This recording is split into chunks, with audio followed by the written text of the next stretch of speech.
expressed their desire to attend the meeting. I greet all participants on behalf of organizing committee. NSTU has organized this conference with the support of Siberian chapter of the IEEE. In digitalization, informatics, electronics, and radio engineering are closely intertwined, and all research is interdisciplinary. Scientists and specialists need to have opportunity to meet, establish new contacts, share their results, establish cooperation, and launch new projects. I hope that our conference will be such a platform. We plan to make the conference regular and hold it once every 2 years. I wish you fruitful work, exciting reports, new scientific ideas, new creative contacts. You are welcome. The first report,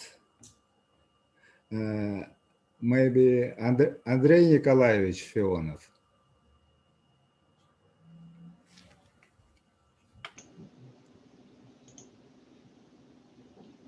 Ну, я, в принципе, готов, только мне же говорили, что кто-то вроде бы вперед должен выступать. Но там нет, не в сети докладчики пока. Ага, ну, хорошо, давайте тогда... Когда вы объявите свой доклад? Я тогда начну. Сейчас я запущу таймер, чтобы ориентироваться по времени.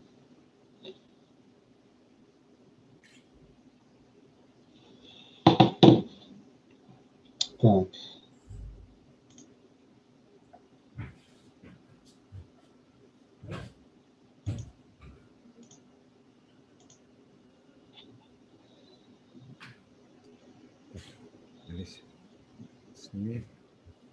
Так, коллеги, видно мою презентацию, потому что у меня полноэкранный режим. И... Видно, видно. Все. Да, все видно. Так, ну, с вашего позволения я буду говорить по-русски. Тема моего доклада – математические и алгоритмические аспекты, безусловно, стойких шифров. Мне показалось, что эта тема будет интересна для многих слушателей, тем более, что те, кто не погружен вот в такого рода системы, ну, могут не знать некоторых деталей, и мне кажется, что, может быть, что-то из моего доклада будет интересно. Он, конечно, будет во многом посвящен такому обзору историческому, но все-таки некоторую научную новизну в конце я постарался также вставить. Я начну с двух эпиграфов в виде цитат. Первая цитата идет из Евангелия от Луки. Ну, по-русски это можно перевести так: «Ибо нет ничего тайного, что не сделалось бы явным, ни сокровенного, что не сделалось бы известным и не обнаружилось бы». Ну и вторая цитата из народной мудрости: «Не существует такого шифра, который рано или поздно не мог бы быть взломан». Это вот то, что бытует в обществе. И мне кажется, что даже некоторые специалисты в области информационных технологий тоже считают, что эти утверждения незыблемые. Ну вот цель моего сегодняшнего выступления будет дать ответ на вопрос все-таки, можно ли построить невскрываемый шифр. Ну вот, к счастью или к несчастью некоторых, да, ну сначала, что такое безусловная стойкость? Это ситуация, когда противник не может взломать шифр, даже несмотря на свои неограниченные вычислительные возможности. В частности, неограниченная возможность переборных задач и так далее, решения. Это вот первое слово, которое входит в название. Ну и второе, в чем тут математика. Главным математическим средством здесь являются методы теории информации. Теоретико-информационные меры стойкости шифров. Ну, мы рассматриваем множество всех сообщений, множество секретных ключей и множество возможных криптограмм или шифротекстов. Все эти множества имеют какие-то энтропии на языке теории информации, то есть неопределенности своего появления. Ну и существует функция зашифрования F, которая, если нам известно сообщение ключ, получает криптограмму, ну, естественно, этот шифр должен быть расшифровываемым, то есть должна существовать обратная функция, если известна криптограмма и ключ, то мы восстанавливаем сообщение. Ну и можно сказать, что вот шифр детерминирован, в том смысле, что если нам известно сообщение и ключ, то однозначно определяется криптограмма, то есть ее энтропия условно равна нулю. Ну и наоборот, если известна криптограмма и ключ, то однозначно определяется сообщение, значит его условная энтропия также будет равна нулю. И вот две меры стойкости шифров, которые с точки зрения теории информации имеют смысл, это неопределенность сообщения при перехваченной криптограмме и неопределенность ключа при перехваченной криптограмме. Вот эти две меры как раз и будут иллюстрацией меры стойкости тех конструкций, о которых я сегодня попытаюсь рассказать. Первая большая такая часть систем криптографии – это система с так называемой вычислительной стойкостью. Это большинство используемых современных шифров, такие как АЭС, наш отечественный кузнечик и так далее. Взлом этих шифров требует очень большого, огромного количества вычислений, и из-за этого считается невозможным. Однако с точки зрения теории информации, которая не рассматривает сложность вычислительную как преграда, эти шифры все взламываемые. То есть хотя бы методом перебора ключей мы можем однозначно восстановить сообщение, если нам известен шифротекст. Ну и точно так же однозначно восстанавливается ключ.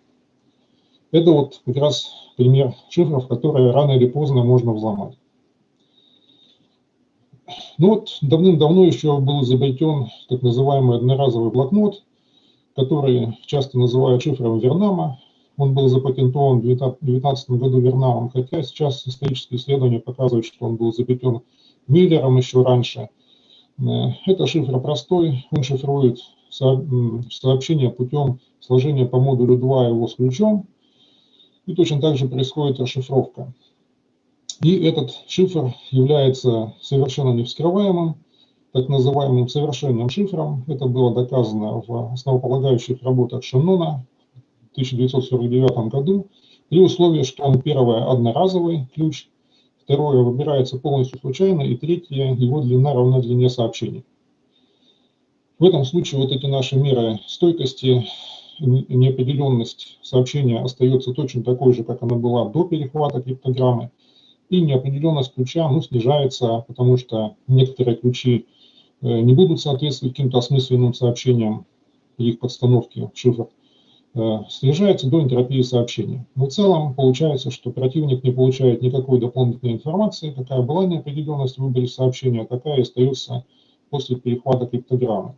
Это все достаточно просто в математическом плане доказывается. И вот эти шифры, этот шифр в принципе существует. Но почему он активно не используется на практике? Из-за двух проблем. Вот тут дальше написано, что бы мы хотели от шифра. Мы бы хотели, чтобы ключ был все-таки длинным, в смысле коротким и многоразовым. И вот это отмечено зелененьким шрифтом вот, по отношению к требованиям шифра Вернама. И, собственно, вот дальнейшие построения будут связаны с тем, как мы можем ли мы вообще построить систему вот с такими требованиями. Рассмотрим в качестве примера простейший такой шифр, так называемый шифр Цезаря. Так называемый шифр Цезаря. Но в условиях, когда мы с помощью этого шифра шифруем, скажем, какой-то пин-код. Пин-код обычно набирается из десятичных цифр, как правило, 4 десятичных цифры. Ну и шифрование происходит путем сложения с какой-то цифрой ключа по модулю 10. Но здесь ключ это уже не, его длина не равна длине пин-кода, а он у нас состоит просто из одной десятичной цифры. Ну, вот, например, пример шифрования показан: пин-код 5229 при ключе равном 3 шифруется и превращается в последовательность 8552. То есть здесь просто вот каждой цифре прибавлено число 3 с учетом зацикливания по модулю 10. Если мы попытаемся провести атаку перебора ключей на этот шифр, то мы получим примерно такие вот варианты расшифровки. Здесь показаны не все, но видно что любая комбинация, которую мы расшифровываем, в принципе, может быть пин-кодом. У нас нет никаких оснований отбросить какой-то из них. В результате у противника остается неопределенность, равное количеству возможных ключей в этой системе. И вот такой шифр Шеннон назвал идеальным шифром. В этом случае наши меры стойкости записываются так, что неопределенность сообщения при перехваченном криптограмме получается равной неопределенности ключа. Ну, так вот здесь я ошибся, надо было написать не k, а h of k. И то же самое неопределенность ключа тоже равна его исходной неопределенности.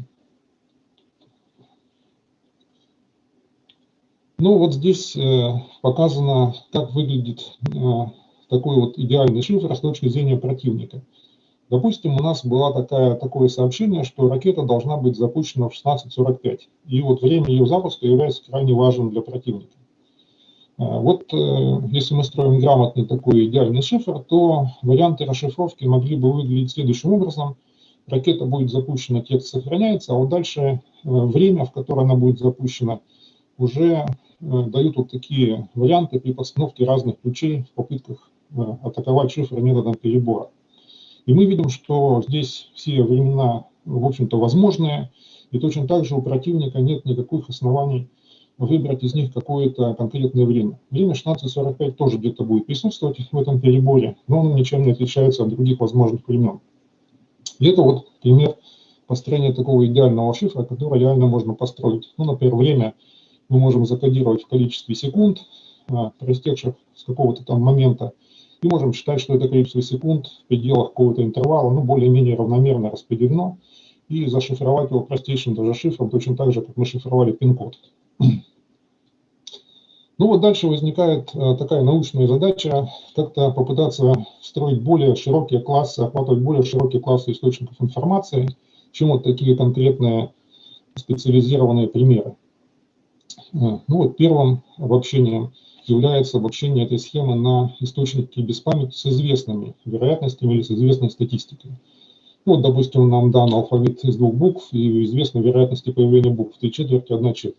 Если мы просто закодируем эти буквы обычным кодом, то мы не достигнем того свойства, которое мы имели, скажем, в системах типа пин-кода. У нас биты кода не будут равновероятными и независимыми, и это не позволит нам зашифровать их и получить идеальный шифр.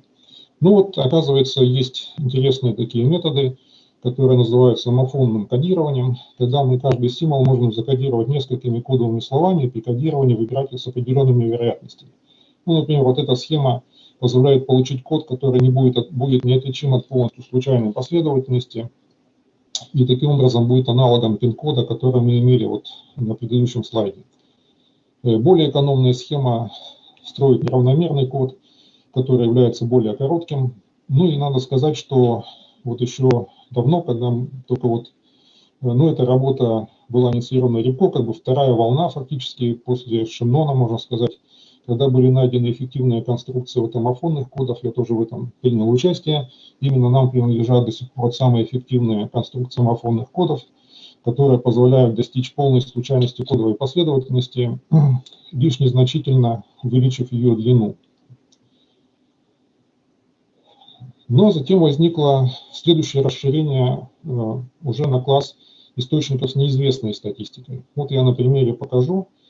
Это была работа Рябко 2000 года. Также у нас двухбуквенное сообщение, но статистика, то есть вероятности букв неизвестна. Ну, допустим, берем блоки по 5 символов. Идея здесь в следующем. Мы рассматриваем все возможные комбинации вот этих 3 букв А и 2 букв Б. Ясно, что все эти комбинации равновероятны, хотя нам неизвестны вероятности, но источник без памяти, символы независимые. Тогда мы все это множество делим на 2 подмножества с количеством элементов равных степени 2, в данном случае 8 и 2.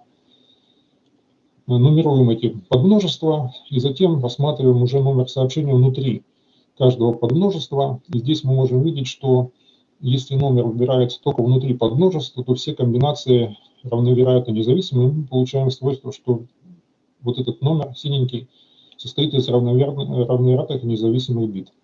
И в этом случае мы кодируем сообщение вот таким многокомпонентным кодом, то есть троечка – это 3 буквы А, Дальше 0 – номер подмножества, в котором относится данное сообщение, и номер его 011 в этом подмножестве. И вот здесь очень такая кардинальная идея была в том, что мы, чтобы получить идеальный шифр, шифруем не все это сообщение, только вот эту вот часть, которая неотличима от полностью случайной последовательности. Ну и показано, что если длина сообщения блока у нас увеличивается, то основная информация будет содержаться именно вот в этой шифруемой части. Ну, дальше возникла идея применения амофонных кодов для решения этой задачи. Примерно похожий подход, когда мы рассматриваем все множество комбинаций, но так как они все равновероятны, это дает нам возможность определить так называемые достоверные вероятности каждой буквы в виде вот такой последовательности условных вероятностей. Ну и коль скоро вероятности известны, мы можем строить амофонный код, который строит также полностью случайную кодовую последовательность. Естественно, шифруем именно амофонный код и также получаем идеальный невскрываемый шифр. Более новые результаты, связанные с тем, что было доказана устойчивость вот того самого шифра Вернама или одноразового блокнота, даже при том, что секретный ключ может отклоняться от полной случайности. Ну вот, в этом случае у нас, мы можем сказать, что возникает какая-то избыточность ключа, то есть его энтропия каждого одного бита этого ключа уже становится не единичкой, она становится какой-то h от k, величиной меньше единицы, и избыточность – это вот разность между этими величинами. Ну вот Рябко в 2012-2015 году получила такую оценку, что в этом случае мера стойкости неопределенности сообщения будет все-таки больше, чем исходная неопределенность минус вот эта избыточность ключа. И это говорит о том, что даже если мы применяем ключ с некоторой избыточностью, то мы получаем довольно высокие гарантии стойкости, потому что это вот характеристика на 1 бит. Если мы перейдем, скажем, 1000 бит сообщения, то вот это вот положительное число, которое мы здесь получаем, мы умножаем на 1000, у нас получается очень большая неопределенность, которая не позволяет противнику ничего узнать о зашифрованном сообщении. Этот же результат был обобщен дальше на так называемый шифр с бегущим ключом. Это вот более новый результат. Ну, они определяются таким образом, что шифруется текст M с индексом 0 с верхним с помощью какого-то другого текста. То есть два текста складываются и получается шифр. Ну вот из предыдущего слайда мы можем сказать, что если мы второй текст рассматриваем как ключ в шифре Вернама, но с отклонением от случайности, мы получаем вот такую оценку энтропии. И здесь можно показать, что если, например, у нас идет текст на английском языке, энтропия которого предельная, вот это вот h маленькая оценивается сегодня как примерно 1 бит на символ, то у нас здесь получается 2 бита минус логарифм размера алфавита, а размер алфавита это минимум 26 символов в английском языке, это где-то 4 с чем-то будет логарифм двоичный, то у нас получается здесь отрицательное число, то есть энтропия больше некоторого отрицательного числа. Это означает, что никакой гарантии стойкости на самом деле нет. Это действительно известные алгоритмы, которые позволяют из такой вот смеси двух текстов полностью восстановить оба текста. Однако еще Шеннон предложил некоторые методы усиления этих шифров, и вот они были подробно исследованы также вот в первоначальных работах Рябко 2017 года. Ну, во-первых, это первый подход, это устранение зависимостей в ключевом тексте M1 путем его проезживания. Ну, скажем, если мы берем каждый 10-й символ из текста, то мы в значительной степени устраняем зависимость между символами. В этом случае вот этот текст, второй ключевой, можем считать состоящим из независимых букв, которые появляются просто с характерными частотами, скажем, для английского языка. В этом случае у нас вместо h от m получается h1 от m, это значительно больше уже величина. И вот мы получаем здесь уже, можем получить уже положительную разность. Это будет означать, что неопределенность у нас уже является положительной величиной. Если мы это умножим на количество букв, то мы получим довольно большую неопределенность в целом зашифрованного текста. Ну а второй путь состоит в том, что мы можем использовать не один, а несколько ключевых текстов. Ну, вот здесь буквой D обозначено количество этих ключевых текстов. И вот такая смесь, она также приводит к тому, что, увеличивая количество, мы можем сделать вот эту вот неопределенность положительной величиной. Ну, для английского языка, как показано, нужно взять примерно 4 дополнительных ключевых текста. И вот если все их вместе перемешать, мы также получаем нескрываемый шифр, то есть неопределенность у нас будет положительной величиной.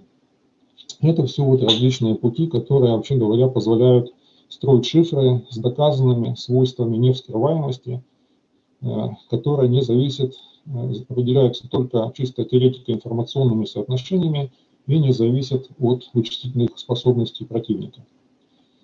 Ну вот, дальнейшие исследования в этой области, которые вот сейчас у нас как раз идут, связаны, во-первых, с обобщением этих конструкций на более сложные модели источников, такие марковские источники, древовидные источники на основе автоматов конечных и так далее. Второе, это до сих пор не решена проблема некоторой по поводу амофонных кодов, а именно вот проблема независимости, проблема неопределенности самого сообщения. То есть для амофонных кодов легко доказывается неопределенность ключа, что она не меняется. Вот неопределенность сообщения под проблемой, потому что теоретически можно предположить, что при вот случайном кодировании мы добавляем какие-то биты, и, быть может, мы потом шифруем именно вот сами эти биты только, а сообщение остается открытым. Конечно, так не происходит, потому что на самом деле там все очень сильно перемешано, но тем не менее каких-то вот разумных границ вот для этой величины важной для наших теоретико-информационных оценок стойкости до сих пор не получено. Это открытая проблема.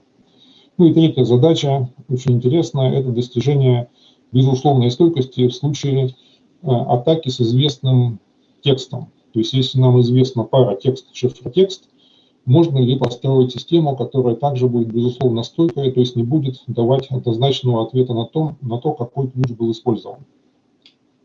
Я сейчас, в этом как раз будет некоторая новизна доклада, расскажу о некоторых подходах, которые мы сегодня используем для решения этих задач.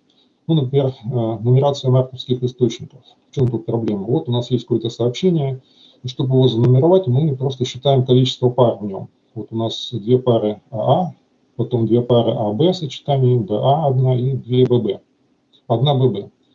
Ну вот известные методы нумерации, они имеют экспоненциальную трудоемкость по количеству состояний, в данном случае 4 состояния. Ну, понятно, что количество состояний быстро растет, если у нас растет размер алфавита и порядок источника. И мы хотели бы получить какие-то методы, которые имели бы, скажем, линейную сложность. Ну вот традиционный подход связан с тем, что мы расщепляем вот эту марковскую последовательность первого порядка, здесь в примере видно на два источника без памяти, то есть символы, идущие в контексте букв А и Б.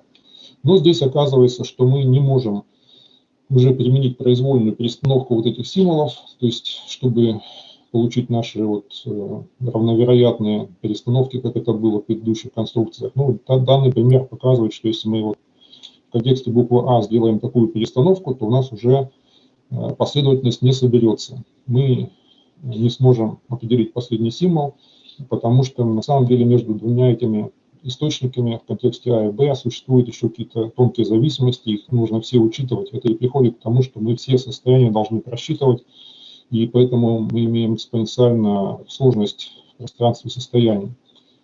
Но, тем не менее, вот есть наработки у нас, которые еще не вполне опубликованы, которые говорят о том, что можно выделить некоторые подмножества, в которых можно сделать очень быструю эффективную нумерацию. Ну вот одно из подмножеств формируется, если мы зафиксируем последние символы в каждом источнике, тогда другие перестановки будут работать. Ну, мы вот можем сделать перестановку БАА при условии, что Б у нас остается в конце. И действительно, собираемое сообщение принадлежит точно тому же классу, что исходное. Мы можем убедиться, что в нем количество пар символов абсолютно такое же. Это значит, что его вероятность равна вероятности исходного сообщения. Но здесь проблема решена не до конца, и возникают вопросы, нельзя ли получить большее множество. На примере мы видим, что в данном случае мы могли бы сделать полную перестановку в контексте B, и мы бы тоже получили равновероятные расшифровки. Ну, то есть это вот такая интересная проблема, которая говорит о том, что если мы как-то можем ограничивать множество, мы можем получать линейные алгоритмы в этих подмножествах, и вместе с тем размер подмножеств может быть очень большой для того, чтобы обеспечить финальную большую неопределенность. Ну, такая же проблема существует для древовидных источников. Это источники, где мы работаем с контекстами переменной длины. Вот как показано в данном примере, вот мы так можем расщепить наши сообщения в древовидном источнике, но для них методы нумерации вообще особо не исследованы. Надо сказать, что нумерация в теории кодирования источников – это метод, с которого, можно сказать, начинались универсальные коды, метод Фитингофа, вот нашего советского ученого, был первым историческим методом, он был основан как раз на нумерации. Но потом интерес к нумерации пропал, потому что были придуманы схемы кодирования на основе оценок статистики, которые стали более приемлемыми для практики, и фактически нумерацией вот в контексте кодирования мало кто занимался. Вот интерес не возник только после того, как оказалось, что эти методы очень хорошо работают в области криптосистем. Ну и вторая интересная задача, которую я бы хотел тоже затронуть, это обеспечение безусловной стойкости в случае атаки по известному тексту. Ну вот даже если мы разберем наш предыдущий пример с идеальным шифром для сообщения, что ракета будет запущена в 16:45, вот если все-таки этот запуск так и был осуществлен, то вот само время этого запуска как бы открывает нам наш исходный текст. То есть мы видим, что вот ракета реально была запущена в 16:45. И таким образом мы легко находим ключ, который дает нам 16:45. Этот ключ фактически однозначно определяется. Ну, если предположить, что этот ключ у нас, как мы хотели, долгосрочный, многоразовый, то он и дальше будет использоваться, и дальше мы спокойно расшифруем все оставшиеся сообщения. Можно ли построить систему, которая не даст нам возможность однозначно определить ключ? Это так называемое вероятностное шифрование. Эти схемы предложены, но до сих пор они были применены только для вычислительно стойких схем. Какие возможны решения с точки зрения теории информации? Ну, тривиальное решение состоит в том, что мы можем ввести множество каких-то одноразовых ключей. Ну, отличие от шифра Вернама будет только в том, что эти одноразовые ключи будут довольно короткие все. Ну и тогда шифрование состоит в том, что мы случайно или там последовательно выбираем какой-то одноразовый ключ, номер его сообщаем и шифруем сообщение этим одноразовым ключом. Понятно, что если противник узнает этот одноразовый ключ, это ему ничего не дает, потому что в следующий раз будет использован следующий ключ. Но здесь вот возникает задача, нельзя ли построить какой-то мастер-ключ, из которого будут вот эти одноразовые ключи получаться, с тем, чтобы длина вот этого многоразового ключа была меньше или даже много меньше, чем сумма длин вот этих отдельных ключей. Это вот интересная задача, которая сегодня как-то вот есть некоторые подходы к ее решению у нас. Первый подход состоит в том, что мы формируем какую-то случайную перестановку вот этих ключей, и мастер-ключ тогда будет некий номер этой перестановки во множестве всех возможных перестановок. Ну, вторая задача – это использование каких-то перемешивающих хэш-функций, которые позволяют вот из первичного мастер-ключа с каким-то там одноразовым случайным числом, возможно, получать вот эти вот сессионные ключи. В этом случае вскрытие сессионного ключа не дает возможности получить достаточно информации об исходном ключе, даже если противник может обращать эту хэш-функцию, то есть обладает такими вычислительными способностями. Ну вот, все вот эти вот вещи, это то, что вот я на сегодняшний день вижу как состояние дел в области, безусловно, стойких шифров. Надо сказать, что эта тема не слишком широко исследуется во всем мире. Она считается немножко далекой от практики на сегодняшний день. Но кто знает, может быть, со временем она станет более актуальной, когда, во-первых, появятся мощные компьютеры, может быть, те же самые квантовые компьютеры, которые там за счет своего параллелизма смогут более успешно как-то решать задачи криптоаналитики. Тогда вот эти конструкции могут стать актуальными. Ну, в общем, мы вот сейчас продолжаем работать в этом направлении. Возможно, вот какие-то интересные конкретные результаты в ближайшее время мы представим. Ну вот на этом я бы хотел закончить свой доклад. Благодарю за внимание и готов ответить на вопросы.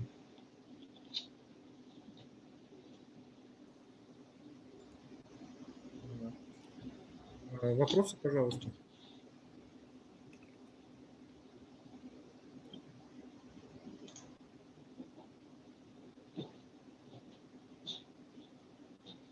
У кого-нибудь есть вопросы? Я не слышу, коллеги.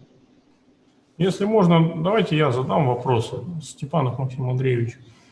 Значит, вот эти вот алгоритмы, о которых вы нам докладывали, они как-то применимы к квантовой криптографии, которая сейчас достаточно активно разрабатывается? Да, разумеется. Вот эти все алгоритмы, они будут абсолютно стойки, даже если будет квантовая криптография и квантовые компьютеры изобретены. Потому что их стойкость никоим образом не зависит от ваших вычислительных возможностей, определяется чисто информационными характеристиками. То есть у вас нет одного варианта расшифровки, и как вы там их подбираете с помощью квантовых компьютеров или еще там, это не имеет значения. А сама по себе квантовая криптография здесь что-то добавит, улучшит, ухудшит? Нет, здесь я ее рассматриваю с точки зрения того, что она может взломать практически используемые шифры, которые обладают только вычислительной стойкостью. Вот. И тогда вот эти конструкции, они как раз будут более актуальны, станут более актуальны. То есть, по сути, вы сформируете такую конструкцию, которую даже с каким-то перспективным квантовым компьютером с колоссальными вычислительными мощностями, тем не менее, оно не вскроется. Да? Да, в этом основной смысл. Спасибо. Еще вопросы, пожалуйста. Question, please. Ну, если нет вопросов, next, hard Wolfram, please.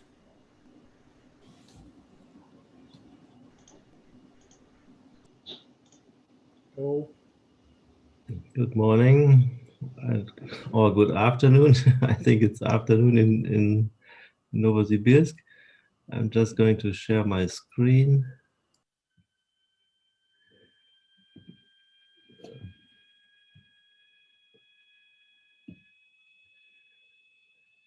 Okay.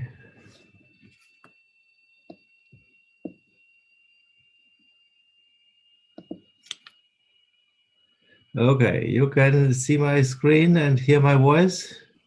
Yes. Okay, that's great. So welcome everyone to PIERE conference. I'm very happy for invitation and that we can have this session together. I'm just checking for my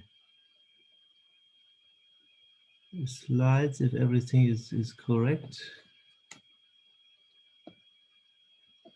Yes, I put this here. Okay. And so we are ready to start. I'm Wolfram Hart, professor for computer engineering from Chemnitz University of Technology, and we have been a long-time partner for LSTU. We are working together quite closely and very happy to join the conference today. So the topic I would like to introduce is not so mathematical, but it's very actual. I would like to speak about Industry 4.0, which is a very well-known international topic in technology development. What are the challenges? What are the chances? And I would like to elaborate on this today. And I'm happy to hear your questions and to go for this. So the points we want to go into is how do you define Industry 4.0? This is a keyword you find in literature, in newspapers, everywhere, but what is the meaning about? What is behind? And we will go into the details. Second point, what is the technology basis for Industry 4.0? So there are some interesting points to consider about the technology. And finally, we will discuss the challenges and the chances, what is going on and what can we achieve with this technology. So Industry 4.0 is called industrial revolution. And if we look to history, we can exactly define and find 4 different industrial revolutions. So this is interesting to know and to understand and to have in mind. So let's check for my marker. Here we are discussing Industry 4.0, but let's start for a moment with Industry 1.0. So we put this to the year 1784, and this was the introduction of mechanical production. So this changed dramatically the life of everything, because production, as you can see here, was not done any longer manually, but by machines. So this was a big change. A lot of discussion, is this good or not? Is this helpful or not? And why do you stop manual production and so on? But however, we all learned that this was successful. So this change means jump up to new technology and then go on for a given period of time. Then we go to Industry 2.0. It's the next step, and we give the date of 1870. So here, and introduction of mass production. So the main reason was invention of electricity, and by electricity, the machines could run different. So we could introduce electromotors, and by electromotors, the mass production was enabled. And you see here some pigs on a cattle to be for the meat production, and this was a point that many items could be handled, and the critical idea is for each item you do the same, and you do it very fast, and you do it very structured, so mass production become possible. If you check for the time difference from 1784 to 1870, this is approximately 100 years. So it was a time period of 100 years for one industrial revolution. Then we go for 3.0, and in 3.0 you see that we give the date 1969, and IT-based automation of production was introduced. And here is the focus on the automation, and of course we need the computers, the microcontrollers, the SPS controllers for controlling all these automatic production lines. And you see that the robots are introduced, and we see this in car manufacturing and so on. So this is what we call Industry 3.0. If you check for the time, 1969, it's again approximately 100 years, and so we have a long time the development in between these two phases, Industry 2.0 and 3.0.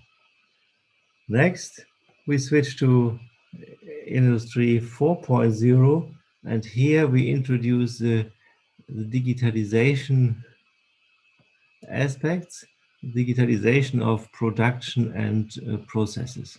We see that this term come up 2010, and by this we see that the time period is shrinking down. We are reducing to 40 years, and this makes clear that the development becomes faster. So this is only 40 years, so development becomes much fast.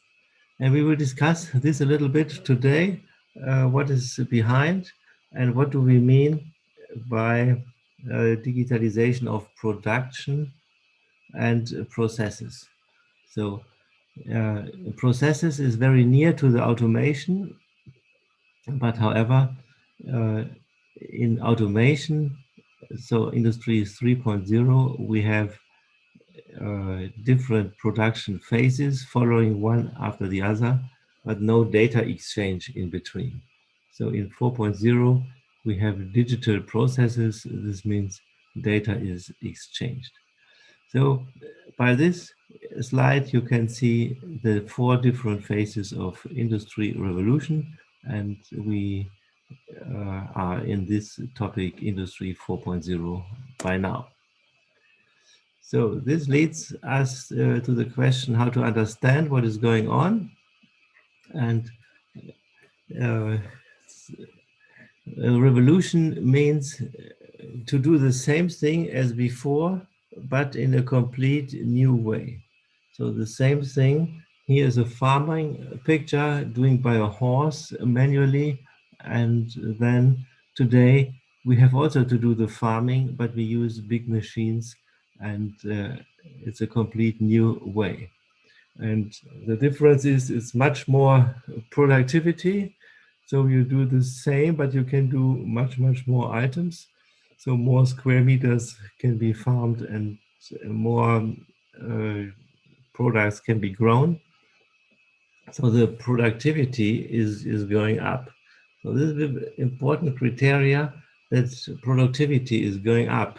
And with Industry 4.0, we have to ensure that productivity is also going up. Otherwise, you spend money with no payback. And interesting and also a little bit critical is that there are new products coming up. So by the high productivity and the new forces, you can do new things. So nowadays we are growing fruits, which was not possible, not thinkable in 100 or 200 years before. And this is, shows that there is a new product. If we look to the automotive sector, then we are going for e-mobility, and there we see that new type of motor is coming up. The new area of battery topics is coming up. So these are new products. But then we have the cloud things. All products which you pay in the cloud is completely new and related to Industry 4.0. And this is critical.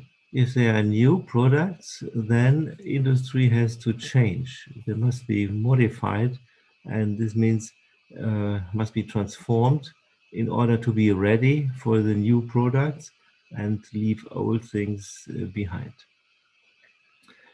So what do we need? What do we mean by digitalization of products and processes? So this is a key element of Industry 4.0. So the basis is the digital network. You can see it here in the white lines. There's a network, and the network is connecting many devices. And these devices are connected in real time. And by real time, we mean online.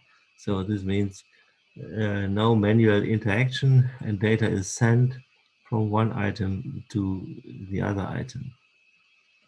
There's also a cloud. It means data storage and data processing in a centralized store. And this is also connected to all these devices. By devices, we mean machines. So one production stage is giving data to the next production state. So if there's quality issues or numbers or whatsoever, all this information is passed on.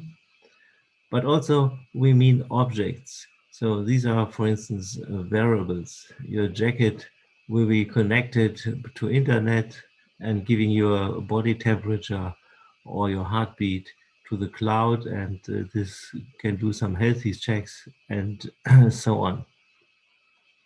And this means objects is very broad, and for this we introduced a new term, which is Internet of Things, IoT. Means everything. If it's a simple machine in the kitchen, or if it's some clothes or other pieces is connected to the internet, So we say things become internet, get internet addresses, and this is Internet of Things. And if you go one step further, then we have a new term, which is Internet of Everything, IoE, and Internet of Everything also includes humans, and there are no borders. So humans need interfaces for digital processes, and they are automatically involved. And you see that video communication is very popular already. Also, speech recognition is such an interface, and gesture detection as well. So the humans itself will be introduced in this digital process. And then we have the processes. This is a new form of automation, and this means we don't want to handle any piece of data manually. So no retyping, no storing, everything should be automatically. So data is handled from one stage to the next stage by IT background system. So these are the key features, and without digital network, it's not possible. And here we see big differences in the different countries. The networks available are mostly very weak, especially if we think about the houses of people. And then we have the mobile networks, which means we go for LTE or 5G. And here we have infrastructure which is much more easy to handle, but you need this network provided by satellites, which is also very expensive. If you look to Africa, we see that they don't have the wired networks, but that they have very good digital network and mobile network by now. So they are jumping directly to these mobile connections. And for this reason, Industry 4.0 is a very interesting and big topic in Africa, because they can jump to new technology by mobile networks. So Industry 4.0 is increasing productivity. This means global networks introduce decentralized optimization, because data is handled from one point to the other and can be stored in central databases. You can do this optimization for decentralized locations. The load can be balanced between production locations. So, for instance, Volkswagen has different locations to produce motors in Germany, in Spain, in Portugal, and so on. And where to produce how many motors, this can be optimized in such a way. Then you can coordinate product phases intelligently. So if something is down for any reason, you can find a workaround and so on, because the data of each production phase is available. And last point, to manage the management of the supply chain, it can be optimized. And you all know this. If you go to Amazon and buy something, then in one day you get the delivery. And in production, it's similar. The supply chain can be managed quite well. So this means productivity is increasing. Everything is getting faster and more connected. Second point, the global network introduce integrated processes. So the handling of orders is done digital. So there is a front end in the internet where you can order your BMW, and from selecting all these features, from color to seats and to motor and so on, it's sent directly to the production line, and they can manage everything. So the handling is without paper. Handling of payment is also digital, so you don't bring money from one side to the other. You pay with credit card, with PayPal, with digital money. And the customer communication is digital as well. And so we get integrated processes. These processes run much more easy. They run with low cost, and they run much, much faster. So, nice things. And what is the technology basis this is working on? And here we see the development, what has changed in the last years. Here I have a graph showing the two graphs, the yellow one and the blue one. And here we have the price of storage and the price of sensors. And we see sensory and storage is going down in price. So you can get huge storages for low price.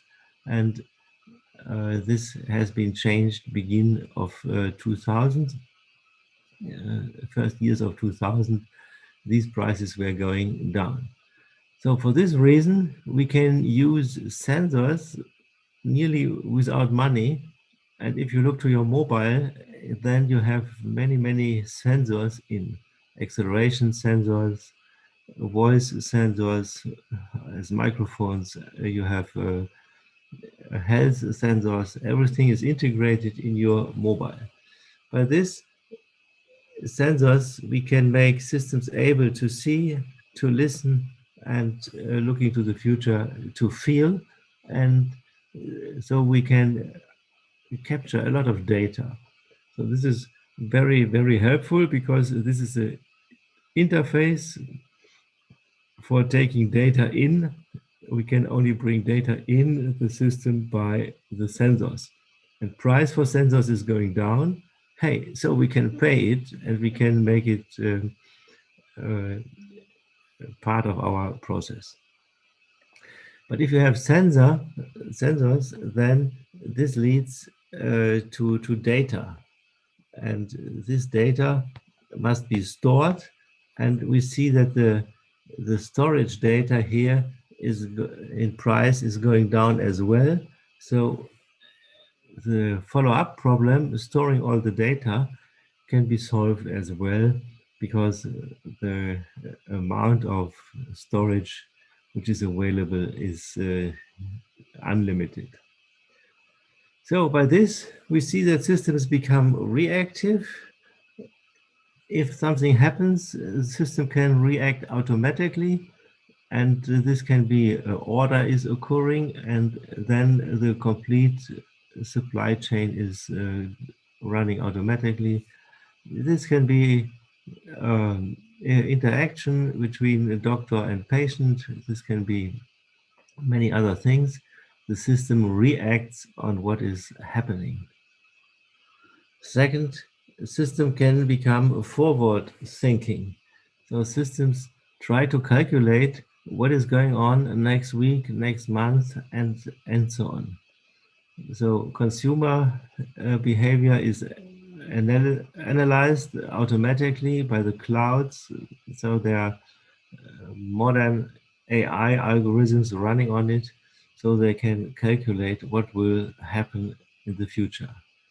Cars are looking forward to see if the road is going on straight on, or if there is a curve. So they calculate already the right speed for the road ahead. And finally, systems become social. So they become friendly, they have interaction with the customer, with the user, And so the user is integrated in the system and feels at home, feels social, and this increases the acceptance of these systems very, very much. So, looking forward for the details, we need the network technology. Here I have the cloud and the term Internet of Things as I introduced it, and we need two things. We need the sensors for the interaction, and we have discussed this, and we need the applications, the programming, AI algorithms, and so on, processing all this data. For communication, we need new standards, and there we have the RFID standard for the ID communication, well known from shopping centers, and then the NFC near field communication. We have the Bluetooth for low energy, already integrated in all mobiles. Then there's Zigbee, which is a sensor node communication standard. And we all know the internet, the Wi-Fi, and the cloud communication. There's a lot of energy going into these developments, and we can already see how this is coming out. Then we need smart devices to handle the data and to provide additional functions. And mainly these additional functions, this is software going to provide the additional value. Application areas, this is a long discussion. I will shorten it, and we see, for instance, the automation of buildings. So we speak about smart houses. Nowadays, we already speak about smart cities. Everything is integrated, controlling of energy, controlling of parking slots, controlling of traffic, and all these things will be connected to each other. And in Chemnitz University of Technology, we have an interesting project with NSTU in Novosibirsk, and the main topic is smart city. So there's a lot of work going on. Wearables, clothes you wear are connected to sensors and bring data to the cloud. This is coming more and more, and automated service processes may be a further example. And I will give some concrete examples in a minute. These standards provide very high data rates. I will not go all over these numbers. You see that the frequencies are changed and the distances are increased, and the data rate is going high, and we have to focus on the NFC, the near field communication, in order to get the sensor data into the system. Yeah, Bluetooth is going for low energy because we need to survive with batteries, and this means limited amount of energy, and for this reason the Bluetooth is optimized, and it's very well suited for wireless sensor networks. So Bluetooth will be used for a while, so this is a good technology to stay on. But all these different technologies must be integrated. We need interfaces, we need servers to connect from the near field communication to the Wi-Fi and to the 5G. So here we are seeing that it's not going for a homogeneous network, but for heterogeneous network. These interoperability topics must be solved on the technology basis. And this is, of course, a challenge to integrate these different standards. This leads to a layered system view, and this layered system view helps to organize these complex tasks. We distinguish the physical layer, then the internet cloud layer, and then the virtual layer. So for the application, we are working on the virtual layer, defining the application, implementing the application, and this is independent of the internet cloud technology. The crucial point is that we need open interfaces in between, and these open interfaces are available by now, and for this reason different players can work on the different levels but understand each other quite well. So if you buy a headset for your Apple mobile, then you need not to buy the headset from Apple, you can buy it from someone else and it will fit automatically. So this brings in a well-structured view to these technology systems, and we have a lot of players working on this. So what are the challenges and the changes? I will give you some information and examples. So challenge number one, we need new feasible solutions for data privacy. So there's a lot of data collected by the sensors, but who will get the data? And the data privacy topic is a very big topic, and we need new products in order to save data privacy, and new companies come up in order to organize this and to program data privacy. Second point is data security, means that the network cannot be hacked and that data is cannot be stolen and so on. So here's also new products which are needed. Some examples for this, the question, who gets to know where I'm going, is a question which can be very, very easy, but sometimes you don't want to know the answer. And for this reason, because I'm moving, my mobile is in my pocket and the position can be tracked, and is this nice, is this not nice? So there are the pitfalls and drawbacks about it. Who gets to know if my product had a failure before? So this is crucial for the marketing strategy. And of course, if you had a problem and this problem is known in the internet, then you will lose future customers. What about hacking attacks? So all these are challenges. So we must be much, much more sensible about data, data privacy and data security.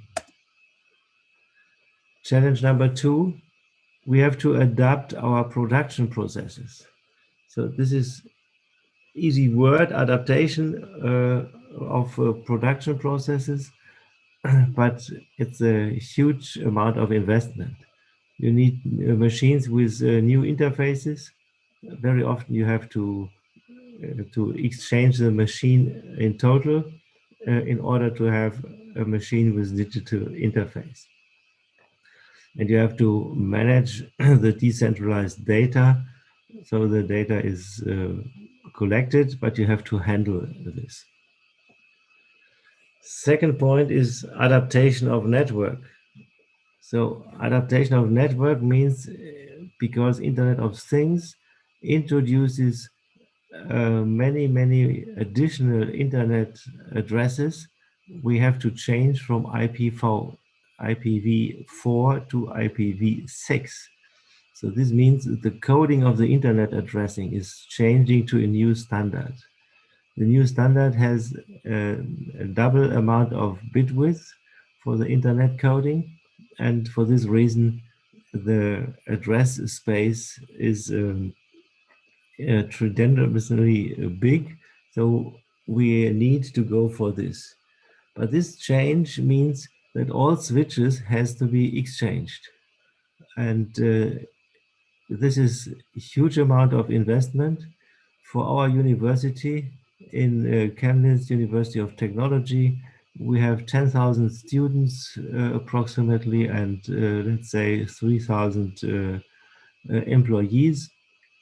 So for our network, this is an investment of 5 million euro for one house, for one university. And this means, hey, it's a huge step to go. And what we see is that we can only go this step by step. So this means there is a coexistence of both standards, IPv4 and IPv6. And we have to organize this. And in my computing center for Chemnitz University of Technology, we have done 75% already of this transformation, and so we are very good, on a very good track. However, we spend a lot of effort in order to find the money and also to organize this. And finally, we need adaptation of working processes. Where do I get the information? When have I to present for work? What about hacking attacks?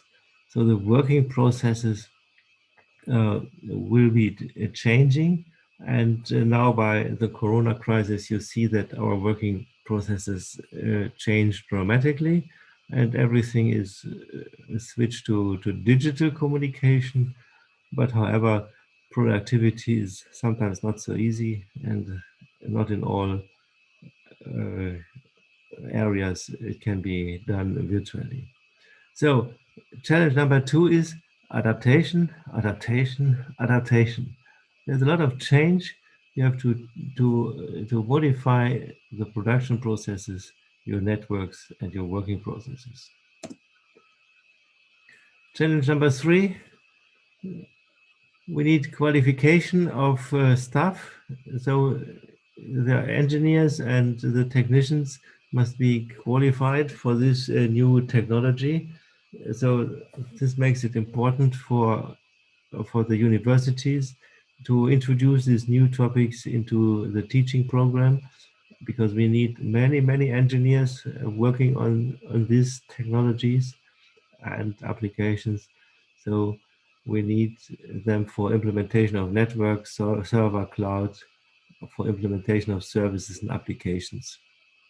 This should not be forgotten, and it's a real challenge. And then we need qualification of production and administration staff. So also in the plants, in the factories, the staff must be educated for handling the data organization, data management, to use software services, and so on. So challenge number 3 is qualification. And then we come to the real challenge, I would like to say, and this is introducing new products. So new products which are possible by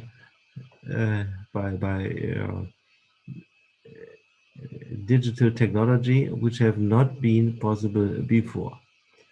To give an example, now we are doing a virtual conference. This is not possible without digital networks. And this could be a product of hotels, because hotels have a lack of guests, and they can, hotels can change to virtual conference providers. And then they have new products, but staff is not educated for this, and this is completely new. Products can include mobile devices, network technologies, and so on. And some applications we see here: mobile robots, mobile assistance systems, and this can be also new products. Service need to handle Industry 4.0. We have to do the education of workers, the process implementation, and the ITK maintenance. I will close with 3 examples. Here we have the application, a sensor network, for instance, for maintenance or building control or Car2X. So Car2X, you see here in the picture bottom left, there's a crossing and cars and pedestrians and traffic lights exchange information, and then everything can be managed quite well. So you can avoid accidents and you can avoid traffic jams and so on.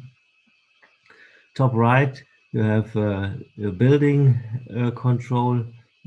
So you have a model of the building in your on your cloud, and with your iPad you can check for it and find problems and manage everything. Example number 2, we have here an airport where big planes are arriving, and there's been a study in America, 10% of flights per day are delayed, and because of this delay, they have $8 billion of cost additional, because the waiting time is expensive. And if you change this, that everything is connected, so you get information from the plane when it's arriving to the ground station when the terminal is needed, and the staff gets information to be there in right time. Then we have 7 million people arriving in time, and the costs of being late can be saved, and this is a big saving. So last example, here we have power plants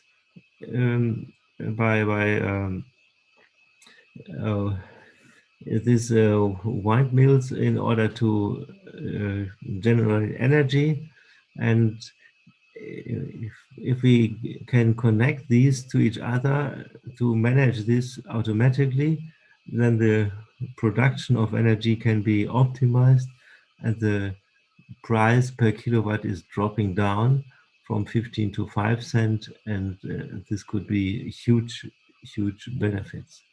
So here we see the power which is in. And the last example, here we have a health sector. So a patient and the doctor is doing some measurement in the ear, and you see on the laptop on right hand side the ultrasound is visible, and the nurse on the left hand side gets the data for the digital booking. So everything is managed wireless and automatic, and this can save time of hospital staff, and this can increase quality of service, and we need this in order to get the cost down and also to handle many patients, especially in emergency situations. So the future trends are open. There are a lot of studies you can find, and these studies point out that this is a lot of a huge market, which is growing very fast and by increasing productivity. So I go over this, and to bring it to a number, we see an increase of 2.2% until 2025. And this is a huge amount of money which is available in this sector. Thank you for attention. This concludes my keynote for PIERE conference, Industry 4.0 Challenges and Chances. Thank you for listening. It was a pleasure for me to be with you. Thank you for report. Question, please. May I ask a question? Yes, please. Thank you for your presentation. It was quite informative. I'm sorry. I'm sorry for the problem. My question is, when do you think the next industrial revolution may come, and what features will it have? Yeah, interesting point. What will be the next? So systems become social. This is a nice word, but it's not really implemented. And I think that the systems will react to the feelings and to the personal belongings of humans. This will be a very big step, which is coming now, and we see the first products in this direction. The other point is the data processing will be based more and more on artificial intelligence methods, and we will use this technology, which has different aspects from deep learning, for instance, and other methods. So here's a lot of development to expect to make things much more intelligent. And I think we already discussed to make systems mobile, not stationary. So this is nearly on the way, the mobile aspect. Okay, I see your point. Thank you. Oh, fine, welcome. Next question, please. Maybe I. You say that the patch from industry 3.0 to industry 4.0 has taken place in 15 years. Does it mean that the industry 5.0 can be expected in 50 years? So we see that the time cycles are shortening. Yes, and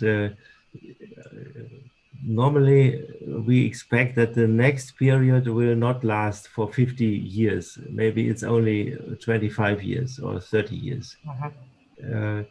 Because if you think for smart materials and all these things, there are many dramatic changes coming up, and material becomes intelligent and so on. But we have not yet named a new revolution because we are in this adaptation process in the moment. But we expect that the time development cycles becomes shorter, not longer. Okay. And the next question, globalization is a constant companion of Industry 4.0. How did you think the process of further globalization in all sectors, is it good or bad? Yes, so globalization is opening a lot of chances. Yes, and because you have a bigger range and you can transfer products and services in a more global way. But however, as always, chances must be guided by responsibility.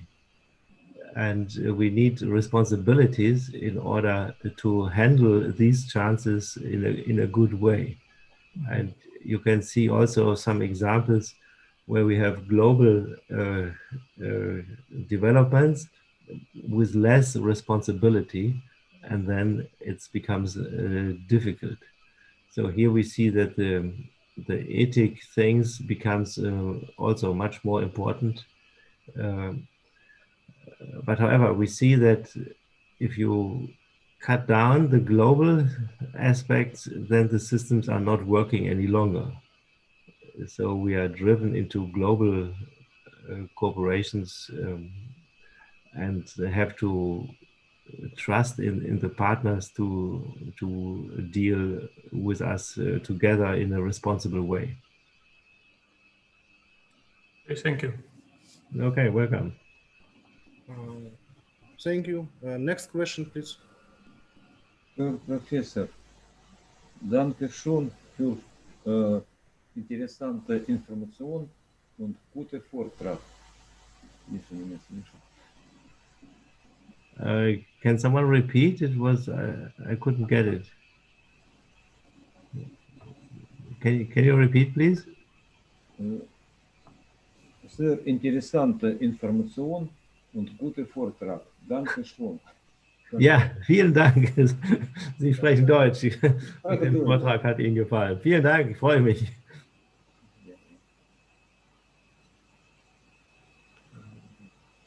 Thank you. It's very interesting. Okay, it was a pleasure for me to present, and thank you for your interest. And so then I wish you good luck for the ongoing conference and good presentations following up.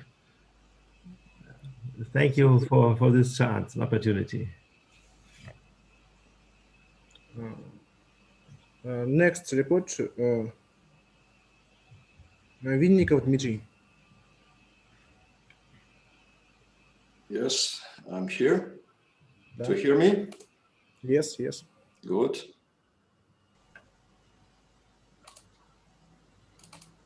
So do you see my presentation?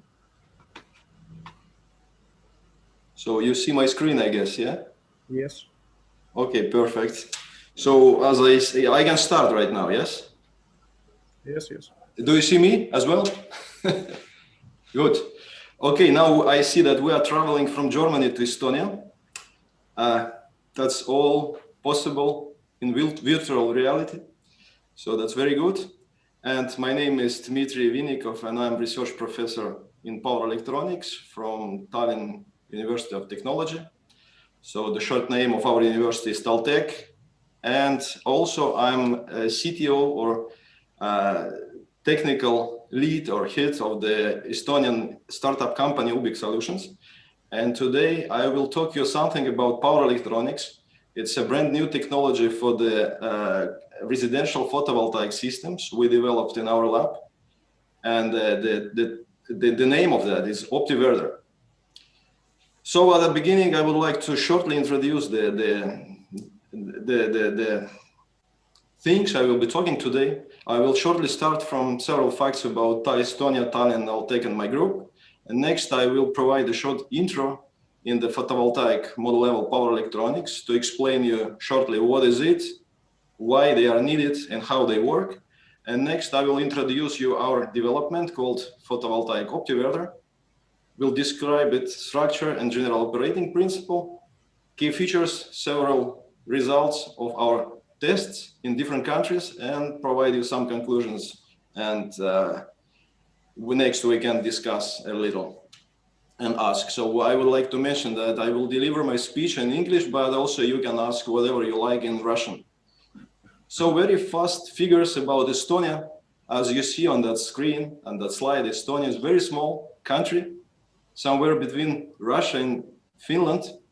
So we are only 1.3 people living in Estonia, but Estonia is a small country, but is very innovative. We have a lot of startups, and today we have more or less 86 startups per capita. I mean, like per 100,000 of people, we have 86 startups. And Estonia is keeping the first place in Europe in that term. And also our company, Ubik Solutions, who developed that technology, is one of the clean tech startups in the leading position of Estonia. So Tallinn is our capital. It's a very nice city. You see how Tallinn looks like during the summertime on the upper side picture. And today you see how it looks like during the winter, during the December or January. Tallinn is also very innovative and nice city. We have a lot of Wi-Fi connections. We have a lot of things, but today a lot of them are strictly affected by the COVID things. A lot of hotels are closed and the touristic business is almost stopped. But luckily, we are still able to run the technology business, and these technological startups as Skype, as Skeleton, TransferWise are still operating and in top ranking all over the world. I'm representing TalTech, Tallinn University of Technology. It's only a single technical university in Estonia. And we have 5 different faculties. And I'm personally working in the School of Engineering in Power Electronics group. Here are several fast figures about my group. So actually, to be honest, we are the biggest power electronic research group in Baltic states, in Baltic countries, in Estonia, Latvia, and Lithuania. So we are proud that we are big but young. Our average age is 35 years, and today I'm the older one who works in my group. I established my group in 2005, and what we are mostly dealing, we are developing different innovative concepts for the industrial partners. What are competence fields? 10 years ago, it was a lot of developments in power electronics for the rolling stock, for the trains, tram cars, and different electric machines. Today, we are mostly concentrating our efforts on power electronics for zero energy buildings. And here's the figure of my group. Here you can see only half, I guess, of my team. But just to underline that the group is growing very fast. Today, we are 18 people and representing different countries. And what would I like to mention today, that we have also one very nice student from Novosibirsk, from your university, Vadim Sidorov, who is running his PhD program in my group. And the topic of our research this year and maybe the next 5 years are zero energy buildings. In Europe, this problem is very strict today. So according to regulations coming from Brussels, from 2021, all these buildings in Europe should be A-class buildings. So what does it mean A-class? The same as for the freezer or fridge or TV set or whatever. If you go to the shop and you are aiming to buy some electronics, you're always today looking for the energy efficiency class. And mostly you are looking for the A class, maybe A plus or A++.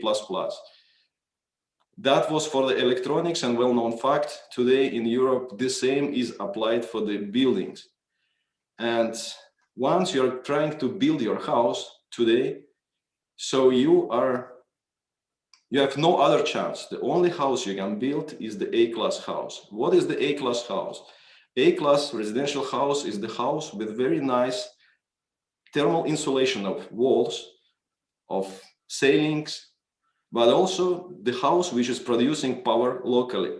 So the house which can produce power mostly from the PV panels, or you can also install a wind turbine, and also you may install your battery storage. So it means that the house which contains power electronics. And how we figure out the PV generation on site in one of the most efficient and, how to say, affordable methods of local power generation. And that's why we today in my group mostly concentrating our research efforts on the photovoltaic systems. And on this slide, you see our recent developments. For instance, on the left-hand side, upper row, you see the power conditioning system for the fuel cells. Next figure in the center, upper row, is the photovoltaic power conditioning system for three-phase output for connection of the small PV park with the AC grid. Also, the full silicon carbide-based multifunctional PV string converter, several power electronics for the small wind turbines, and this optiverter. So the optiverter, it's an object of my interest during this presentation. At the beginning, very short introduction, what are the typical installations, photovoltaic installations at the residential house? You can do that in 3 different ways. So the simplest way is to connect many panels in series. It could be 10, 12, 15, 20 panels. You are just connecting them in series, creating high voltage, and you are using this so-called string converter and connecting these panels, series connected panels, through string converter to the grid. Another approach is so-called module level power electronics. You have a single panel, you have a single converter which connects your single panel, this figure to the grid. So as many panels you have, as many converters you should implement, one converter per one panel.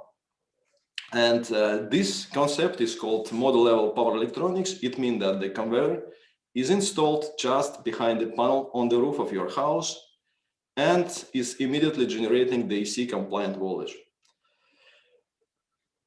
What is the photovoltaic optiverter? Photovoltaic optiverter is our new technology of this microelectronics or microconverter. And these electronics have a very specific advantage.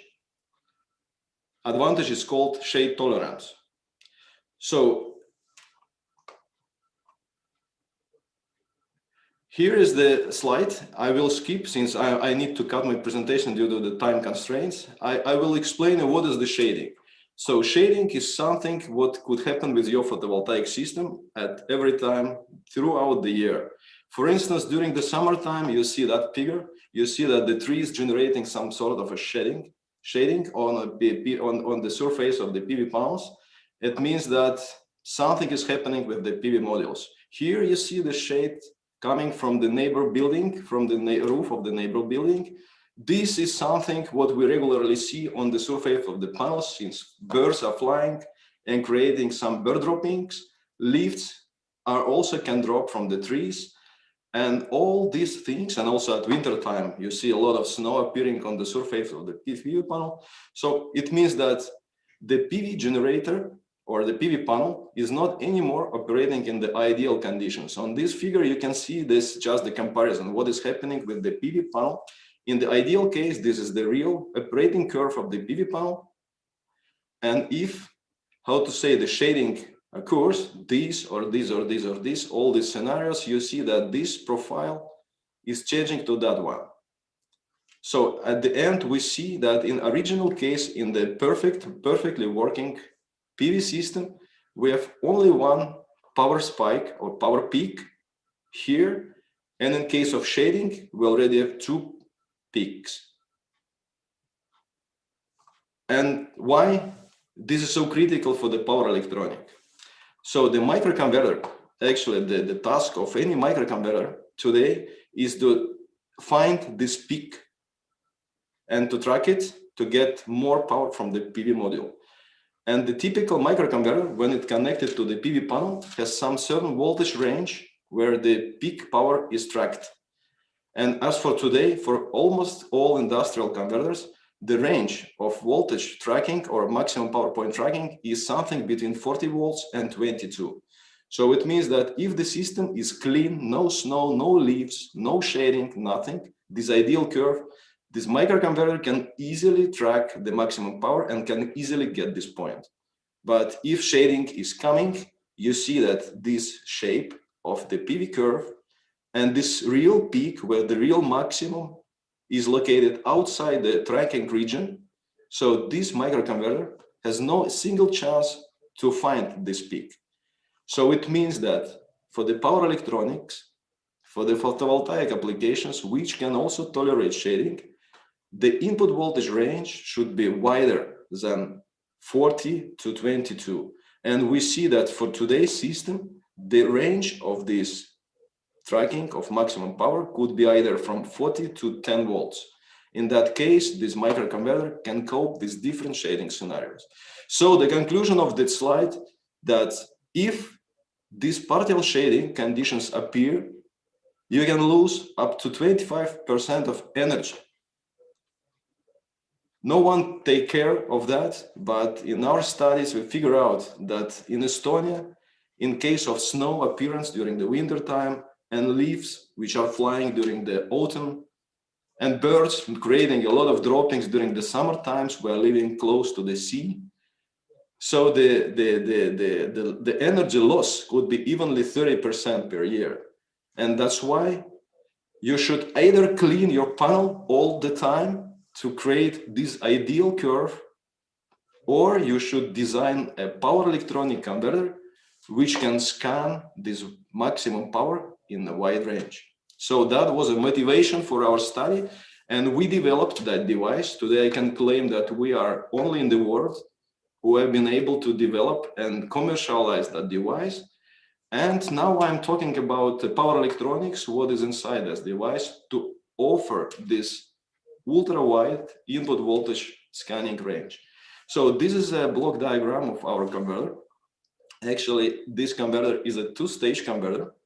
At the beginning, this is a PV panel with the voltage, let's say, from 10 to 60 volts. Here is the grid, 230 volts AC, 50 hertz. And this converter works this way. At the beginning, we have a DC-DC converter with the high frequency step-up voltage transformer. So this converter is pre-regulating voltage and realizing the MPPT, maximum power point tracking, creating a stable DC link voltage of something near 400 volts. And next you have a grid-tied inverter, which inverts the 400 volts DC to a grid-compliant 230 volts AC. And the magic of this device, which can tolerate shading, is inside this converter. So the question was for me how to design this converter, which can regulate voltage in a very wide range. So, and the technology we utilized in our device is so-called the isolated buck boost DC-DC converter. So for the people from power electronics, I guess they very well know what is the buck boost converter, non-isolated, the converter which can increase or decrease the input voltage. In our case, we have more or less the same functionality, but at the same time, we have the isolation transformer inside the system. And those two converters, I'm in the class of the isolated buck boost converters, is represented by two different approaches. Is like this one, the converter, which has a buck stage at the input side and the boost stage at the output side just before the rectifier. Or we have also a technology called Z-source converter or impedance source or quasi-impedance source converter, the technology where the input side inverter can perform the buck and boost functions in one stage. In the first approach, so you see that the power electronics and switching transistors are on the input side of the converter. Also, you have very complicated and complex structure of the rectifier side, which is the boost rectifier. In case of impedance source converter, yes, a little bit more complex impedance source network at the end of the converter, at the beginning, at the input side of the converter. Very general bridge, transistor bridge, and very simple voltage double rectifier. So in my work and my research, I was concentrating on this converter, and our optiverter was based on the quasi-impedance source converter. This is the topology of the MPPT stage of the wide input voltage range converter based on the quasi-impedance source network. This is the quasi-impedance source network, input bridge based on 4 transistors, high step up, high frequency transformer, and voltage double rectifier. So in our case, we set a record of input voltage range regulation. So we are able to regulate voltage in a range from 8 to 60 volts here. And irrespective of the power of the input voltage, we can ensure the stable DC link or output voltage here, which is 400 volts DC. So just a couple of slides for people who are interested in power electronics. These are the switching states of inverter bridge. I mean this bridge. And what is the impedance source technology? So impedance source technology is an ultimate flexibility of control of inverter bridge. So they are 8 possible switching states of inverter bridge.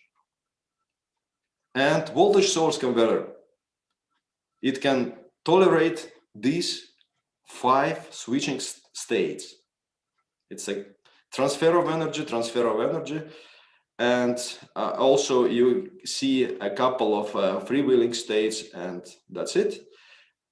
In case of current source converter, also we have a couple of states to transfer the energy, but at the same time we have a shoot-through states.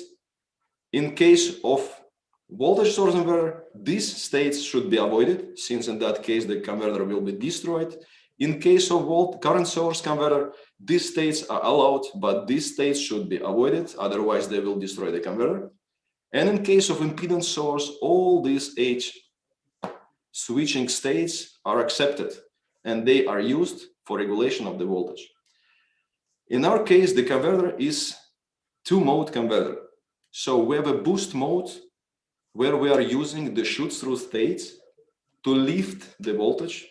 It's a shoot-through state when the transistors, all transistors in the bridge are switched at the same time. So we are increasing the energy of the inductor, and by doing that, we are stepping up the voltage and can boost it. Also, we have a buck mode. When the voltage goes over some certain limit, we can cut the voltage, we can buck it.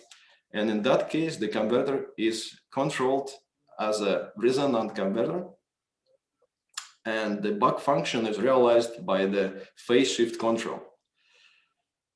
And also we have a pass-through mode. Pass-through mode is something between those two buck and boost modes, some point when the converter could operate as a DCX, I mean, it's a direct current transformer. It's a special function. When the converter is not regulating the voltage, it's operating in only one point, but its efficiency is very high.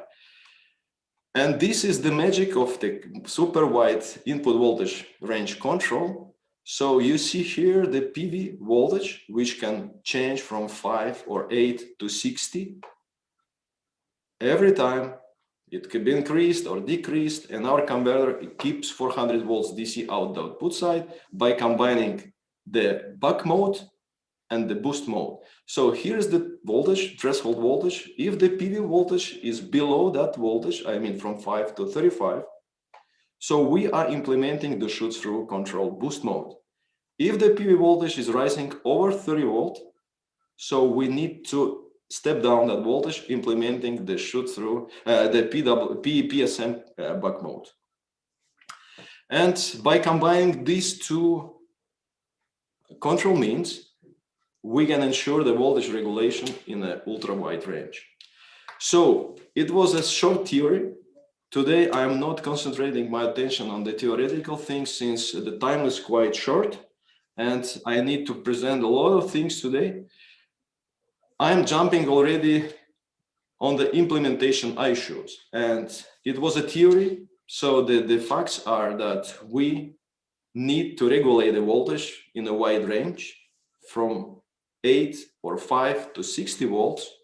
For that, we decided to implement the impedance source DC-DC converter. It's a new technology. And the first prototype we developed in our lab looks like this. So this is a DC-DC converter. The size of that is more or less like a picture. It's a general photo 10 by 15.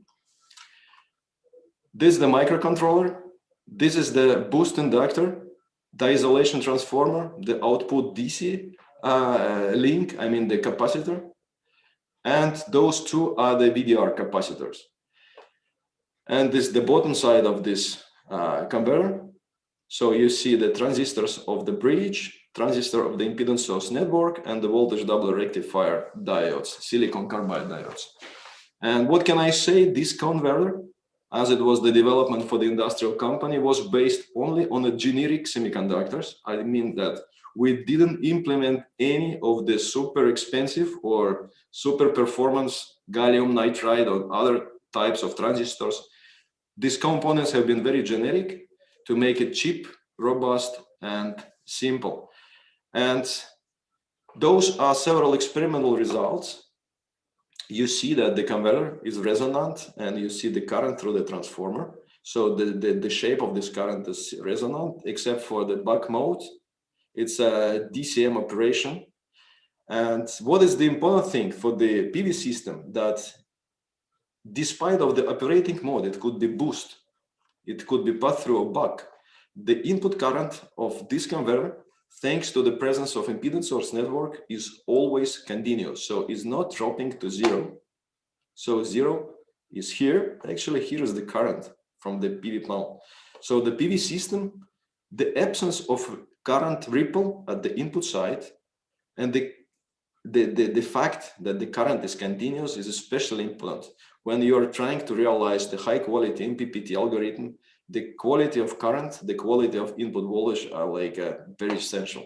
So in that case, the converter is brilliant since it was able to draw the continuous current from the PV source. And in our experiments, we justified that this type of converter, impedance source, multi-mode control, and it could perfectly regulate voltage in the range we need for the PV system. What about the efficiency? So this figure was demonstrating the first proof of concept of the impedance source converter, since at that time, no one was risking to implement impedance source technology in industrial products. And that's why we have been a little bit risky. It was a risky business, since the classical technology like a voltage source converter is well known, is more approved, and the results of experiments are predictable. In our case, I got some feedback from potential clients that impedance source maybe could not be so efficient as voltage source converter. And this is a demonstration of efficiency. In our case, we implemented a special test profile. This is the power envelope here. So the power envelope, you see, so the range is from 10 to 60 volts, the range of the input voltage. The output voltage was always 400 volts DC, and this was a power envelope. So the power was starting from something near 100 watts to 250. So the power versus range. Here is the range, here is the power, and the power is here, demonstrated is here. So the maximum power, peak power was 250.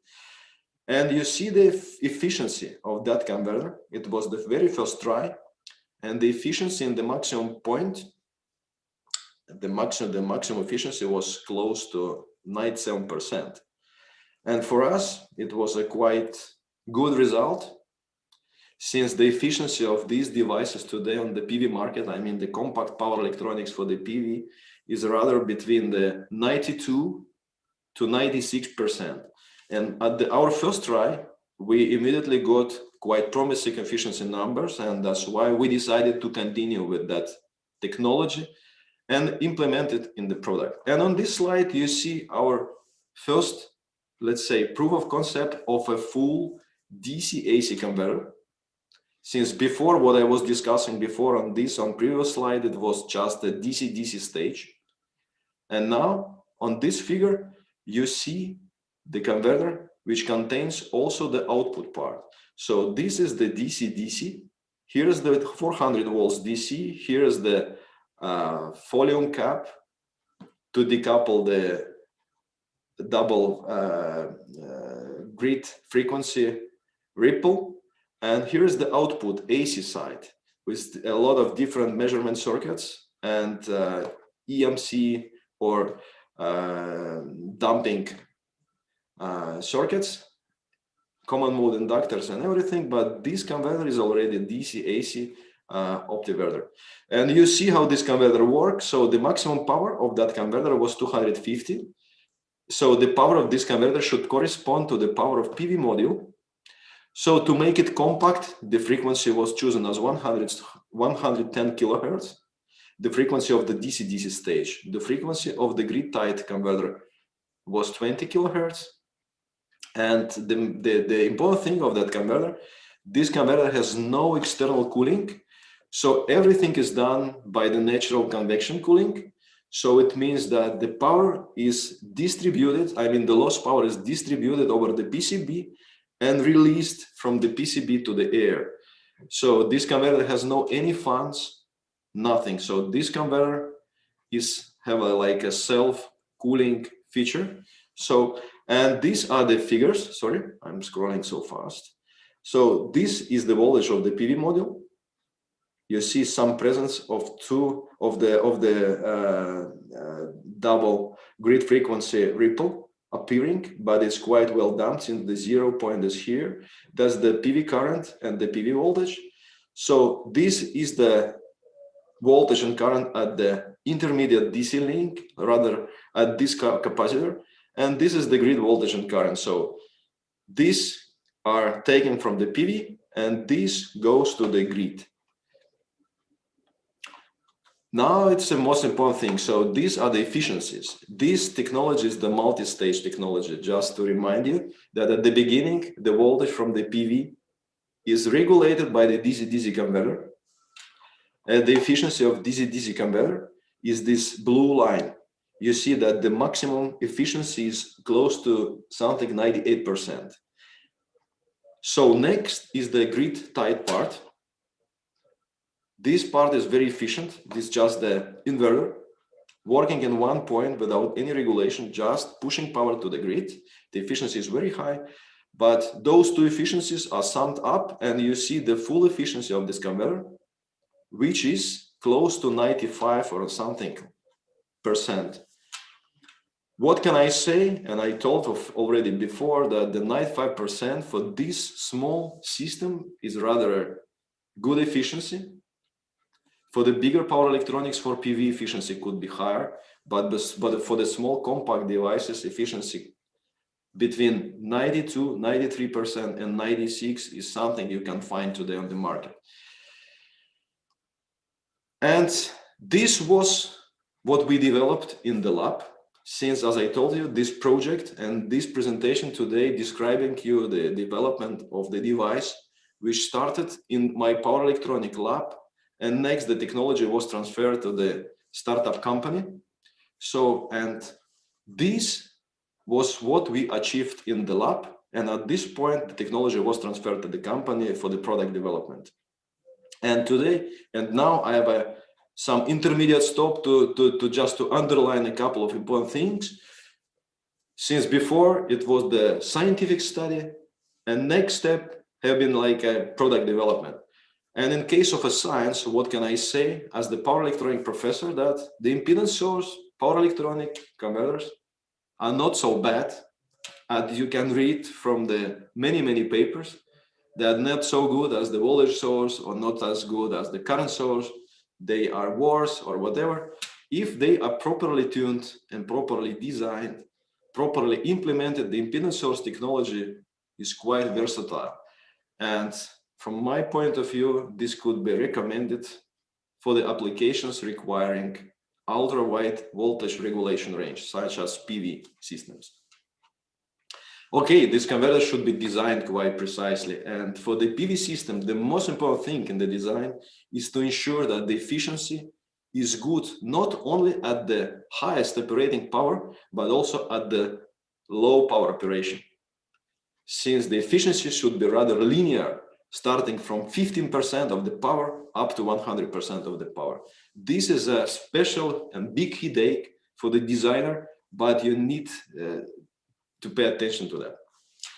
And also you should think about the reliability of power electronics when you design a system for the PV, since in case of the model level power electronics, as I told you at the beginning of the presentation, in that case, you have a PV panel on the roof of your house, and this device is mounted just behind the panel outside, experiencing all this snow and, let's say, bad weather conditions.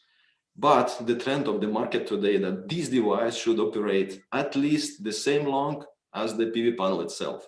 And as for today, the PV panel can normally work for 20 years. It means that this device should also work for 20 years. It's a very strong and very tough task for the designer, but you should carefully design all the components.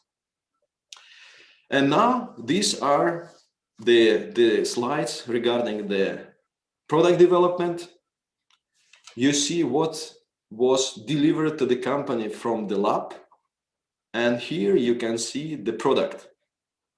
So, okay, during the transition from that stage to this stage, I can say that this was TRL6 and this one is like a TRL7. They are looking quite similar, but this is already a product we can sell considering all the reliability and other things. You see the size, that's the regular pen. The size is also very compact, but to move from this to this, we really did a lot.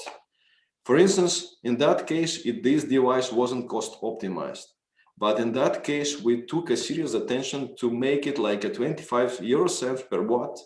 And you see what was the difference. It was the magnetics we used in our industry, in our laboratory prototype, a very expensive foiled capacitor. Here you see the RM core. All the inductors are unified using the same core. Here was the ETD core and the grid side inductors of the LCL filter. Here all the cores are unified RM cores. And the components have been revised to squeeze the cost to 25 euro cents per watt. This is also a trend of the market. This was a 250 watts. For the same size, we increased the power to 300 watts. And we also gained the efficiency. So efficiency was also improved. And during the product development phase, we implemented a new way to control the converter in order to increase the efficiency. At the beginning, it was the fixed DC link control. I mean that the all regulation was done by the front-end DC-DC converter. And the output, or a DC-AC grid-tied inverter, was operating only in a single point. In order to improve the efficiency, we decided to make a, how to say, combined regulation. So part of the regulation is done by the DC-DC stage, and now the DC-AC grid inverter is also performing some regulation. So we call it like a variable DC link control. And in that case, we increased the efficiency. We made the window or the maximum efficiency more wider. You see, for instance, the peak efficiency peak of 95.1% was very narrow. This is the current of the PV. This is the operating voltage range. And for instance, the efficiency of 95.1%, what was the maximum efficiency, was achievable in a very narrow range of power and voltage. And due to the variable DC link control we implemented, we increased that window. We made it wider in current and also in the voltage. And also the variable DC link control gives you a possibility to increase the service life. For the fixed DC link control, you see the stresses of the components, I mean the temperature stresses. And in several cases with the full power, you can see that the voltage of the temperature of the transistors, of the heat, the hotspot temperature inside the converter could be close to 90 degrees. Here in this point, you see the thermal cycles. And by implementing the variable DC link control, I mean the combined regulation considering the DC-DC and DC-AC stages, we progressively reduced the temperature down to 70 degrees. So it means that less temperature inside the converter, more longer this converter can operate. So you are killing the thermal stress, improving the service life of the converter. Now, several feedbacks about the tests. At the beginning, we have been interested how this shape tolerant feature could be implemented in these power electronic things, power clipping and other things. So next I will show you, this is already a product. You see, this is a product and this converter is mass produced. And at the beginning, the global maximum power point tracking. I guess some of you know what is the global maximum power point tracking. So the regular microconverter has the local maximum power point tracking. So it means that it can actually take only one power peak. For instance, this is the power curve of the shaded module. And if you see how much, what is the number of power peaks, 1, 2, and 3. And here is the power, here is the voltage. You see that typically this MPPT scanning algorithm works from right to the left. The converter starts from the open cell voltage and checks the PV, decreasing the voltage. And as the voltage scanning range for the regular microinverter is rather narrow, so the typical algorithm, we call it local MPPT, can keep only this point. But the true maximum where the power is highest is here. And for that, you need a global maximum power tracking to take this global maximum power point. And in our converter, it was realized this way. So the converter starts its operation from the open cell voltage and goes throughout the voltage curve and looking for the maximum generated power. And you see that was a real picture, real measurements, and the real PV curve. So we take some random PV module and we have a PV simulator in our lab, and we simulated before we brought this converter for the real test site. So we simulated how and measured how this converter can track the PV maximum power point in the case of the shaded PV module. And you see that the regular microconverter is started scanning the maximum power point and getting this point, and the power is 59 watts only. In our case, it goes through the curve and takes this power. Why the GMPPT is needed? To get more power in the shading conditions. So in our case, when you compare the regular microconverter, which can take only 60 watts, due to GMPPT, we can find the real maximum and the power will be 92 watts. So we can produce or generate up to 55% more power. This is something we can see in the everyday's life. And this is the description of the case scenarios. This is the regular microconverter. The narrow voltage scanning range can take only the first maximum. And this is our range. And you see different case study scenarios. Again, this was already explored outside. I mean, this in real field tests. And we got some replica here on that slide. So we took one of the best microconverters from the market. Actually, to be honest, it was the Enphase M250. We take a PV panel of 250 watts and we generated a shading by covering some corner of the PV panel with some fabric. And the true power was here. And the power which was taken by the regular microconverter was this point. So it was studying until it finds the first peak, it stops there and operating. But the real power is actually here. And our converter was able to get that real power. And you see that by doing this, it's a GMPPT and super fast voltage scanning in a wide range can deliver you more power. So this is what you have to learn from today's power electronics if you will buy the microconverter. So today they are conventional microconverter you can buy from China, from States, from Europe, whatever. So these converters are very brilliant in power conversion. So you see, these are the test scenarios. And you see, irrespectively of the shading, this converter, when it operates, it generates a lot of power and the efficiency of the power conversion stage is very high. But when it goes to the quality of the maximum power point tracking, it means that how much power this converter can take from the PV module in different conditions is very weak. So for instance, in the ideal case, everything is rather ideal. So the power conversion efficiency is very high and maximum power point tracking efficiency is very high. The numbers are very high, but at least it goes to some shading. You see the power conversion is very high, but the maximum power point tracking efficiency is very low. But in real life, you are just multiplying these two efficiencies to get the real number, how much power you can take from the panel. And the real efficiency of the real commercial microinverter today, even with the best one, that in shading scenarios, they can take only 40% of the power. And this is our OptiVerter.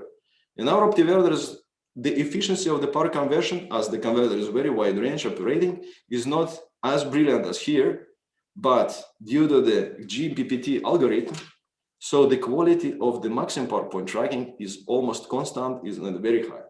So it means that independent on the operating conditions, be it different kinds of shading, our converter can generate much more power, evenly having not so brilliant power conversion stage. And this is just to demonstrate, again, it was already 1 year-long cycle, and I'm showing you the picture for the 5 months. I mean that different kinds of shading could appear. This is the real life experience.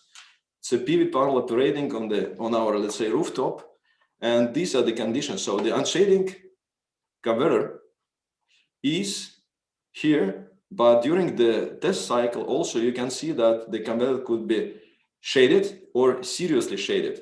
And in our case, we compare two microconverters and we can ensure that within a year cycle, we can save with this technology at least 30% of the energy.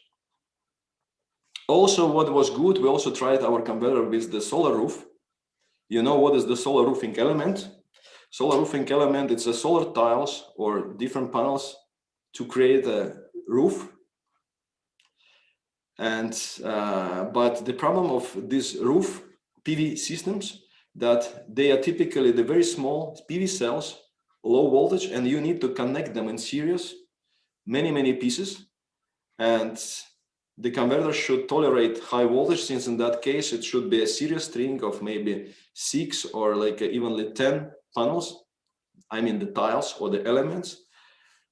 The voltage is not a problem, but if this shading is coming, you see the power curve of the PV roof could be very weird. So it could have many spikes.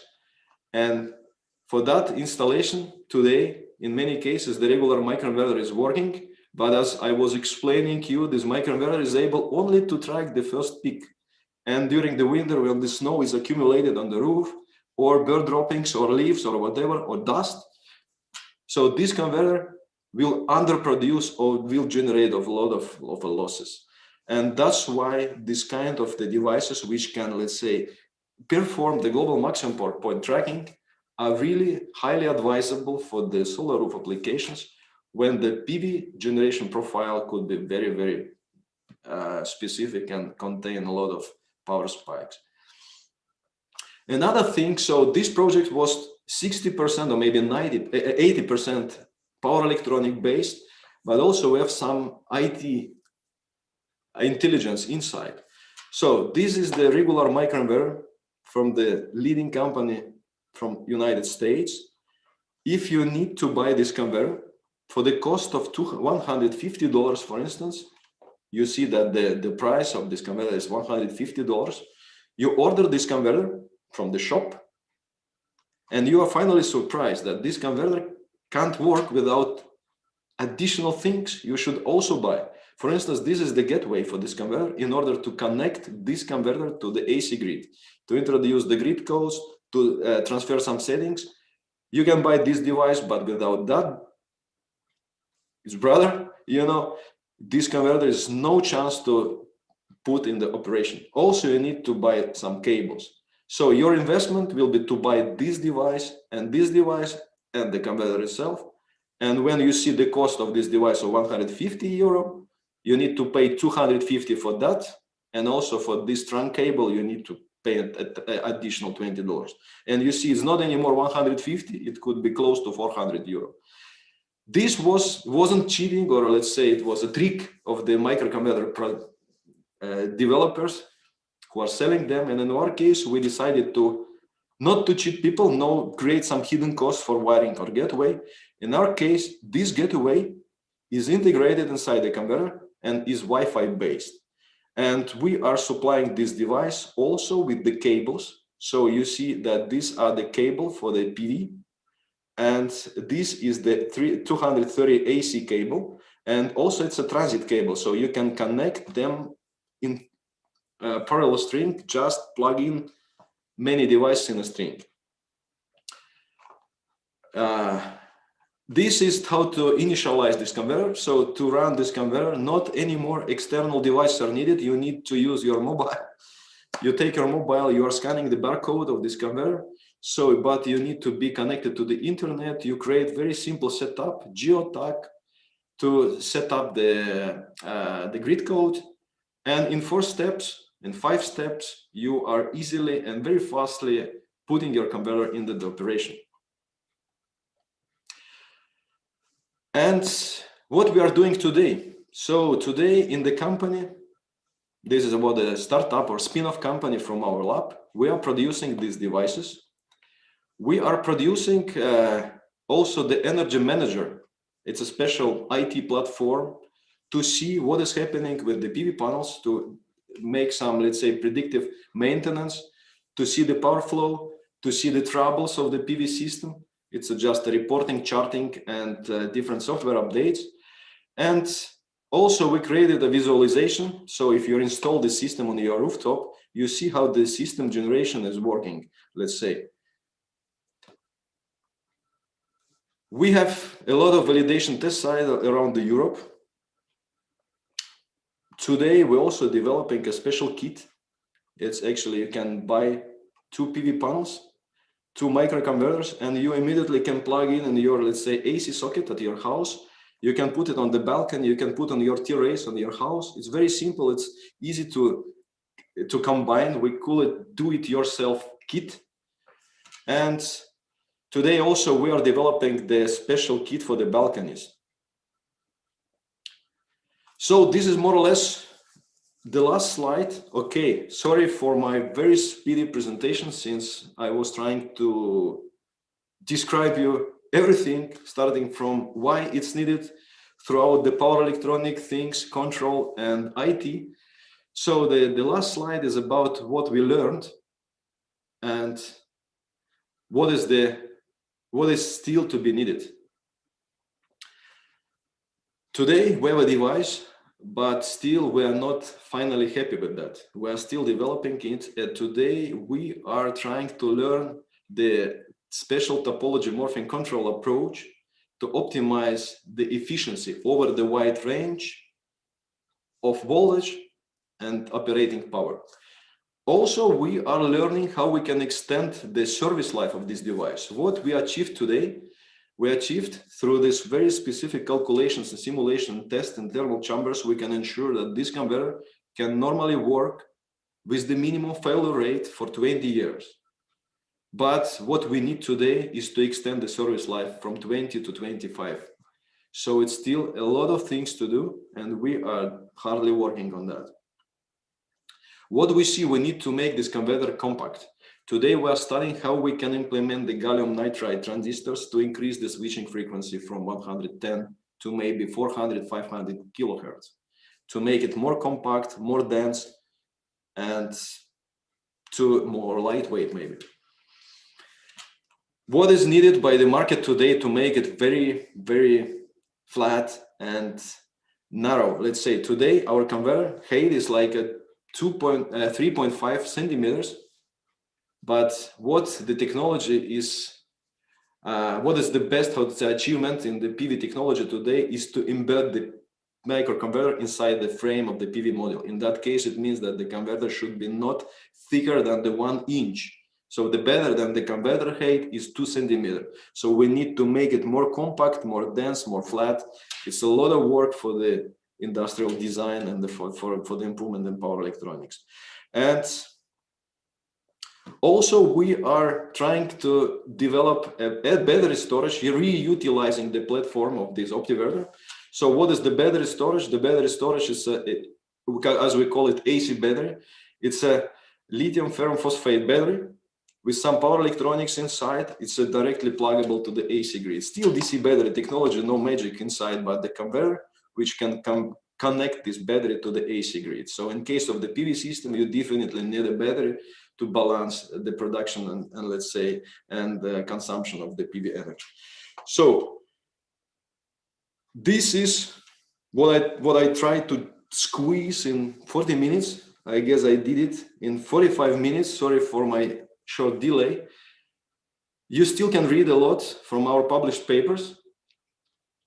I listed here at least 6, describing the technology of the DC-DC converter, describing the technology of the impedance source power devices, impedance source power electronics, describing the technology of OptiVerter, describing how this technology could be transferred to the battery storage systems, and many, many other things described in our papers.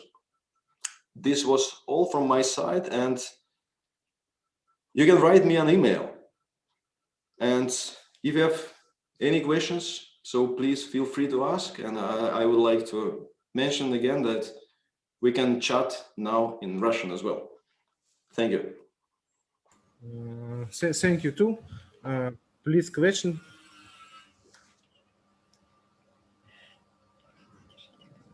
Очень хороший доклад. Вопросы, я так понимаю, можно и на русском тоже задавать. На русском вопросы можно, да. К сожалению, не получилось рассказать обо всем в деталях, но презентацию я оставлю, я думаю, что вы ее сможете, так сказать, распределить между участниками. И если есть какие-то вопросы, я с удовольствием отвечу по имейлу, можем поговорить по скайпу, можем сейчас. Любые вопросы из сказанного.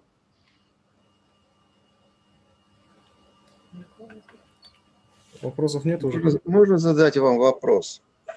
На русском, правда, но... Без проблем. Я говорю, что мы долго решали, на каком языке делать презентацию, и в итоге договорились, что, возможно, английский. Обсуждаем на русском, без проблем. А какая мощность с 1 квадратного метра у этих панелей можно получить? Сколько сама эта панель? Это, наверное, 1,5 квадратных метра, да? Что Я панели знаю. бывают разных типов. Все зависит от количества ячеек в данной панели. То есть панели бывают 60-ячеечные, 72-ячеечные, 96-ячеечные и так далее.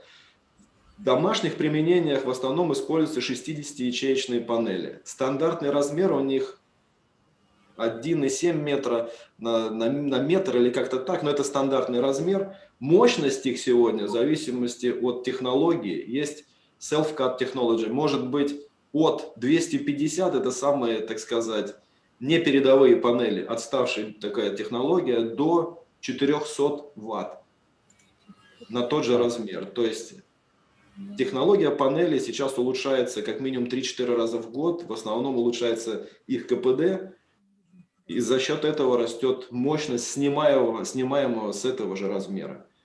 Задача конвертера, о котором я рассказывал, всю эту мощность с наибольшей эффективностью отдать в сеть.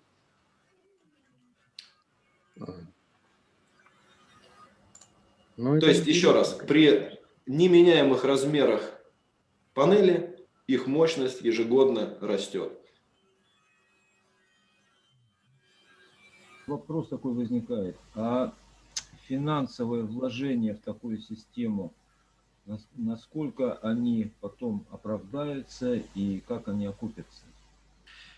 Интересный вопрос, кстати, да. Как вначале я рассказывал, что сегодня, почему вообще все это здесь в Европе надо? Это надо потому, что существует директива домов, энергоэффективных домов, которые обязуют застройщика ставить фотовольтаику туда. Это требуется, чтобы достичь требуемого А-класса. Вопрос, как эти системы реализовать. Если хочешь строить самую дешевую систему, тут без вариантов такая система строится на стринг-конвертере. То есть конвертер, который подразумевает последовательное включение панелей, но количество панелей в данной системе должно быть от 12 до 20. Что это значит? Что у хозяина дома должна быть площадь, чтобы установить эти панели.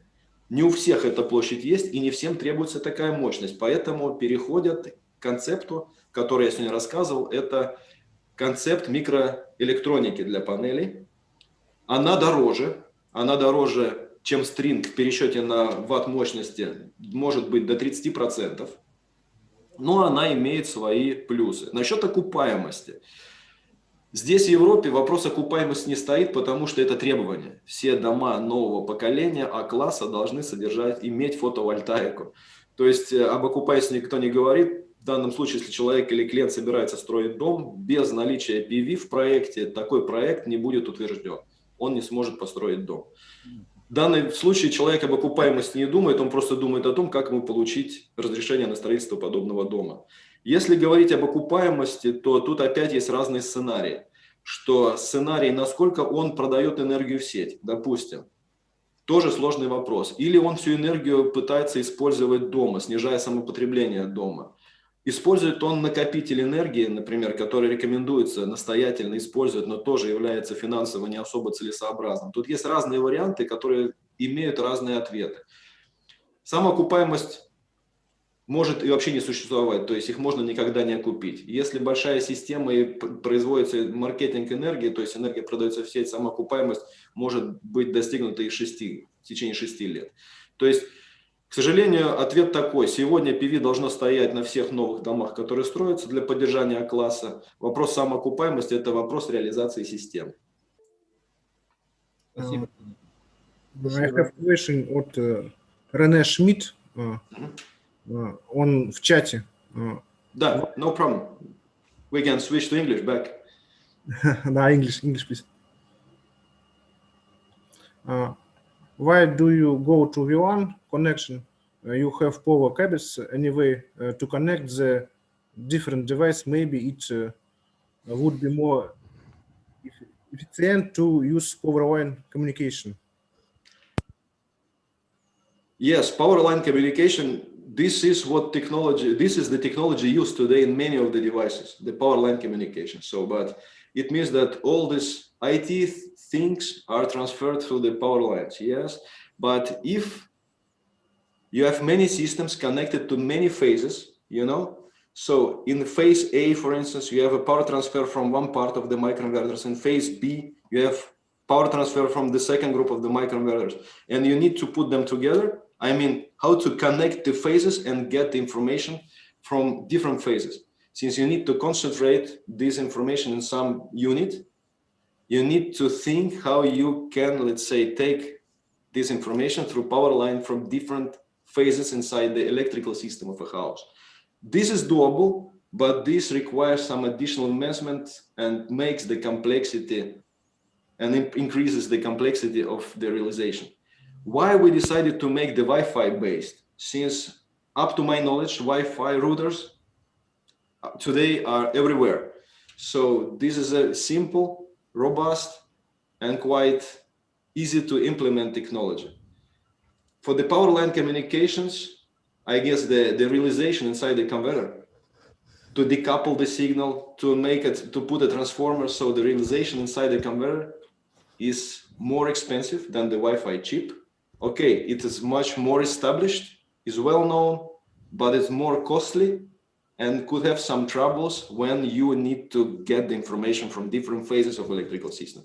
That's why we decided to step in the future, and we decided to use the Wi-Fi. We also considered the Zigbee as well, but today, for the residential systems, for the regular clients, for the regular people, the Wi-Fi is the most user-friendly approach. That's why we decided to stay with that.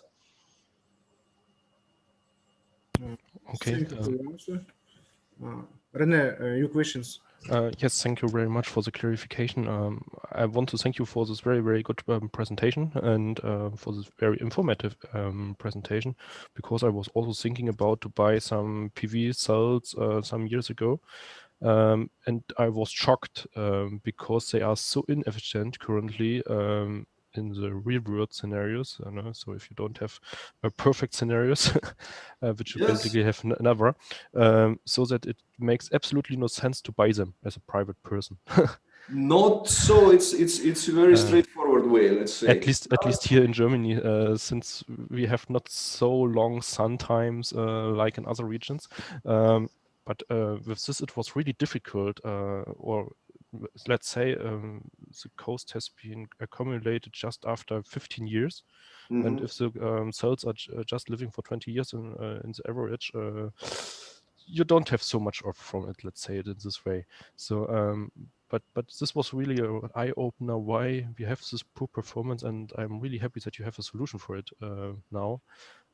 Because you can, as I understood it correctly, you can really increase the power output and the efficiency drastically if it is dirty and also if there's some shadow on it.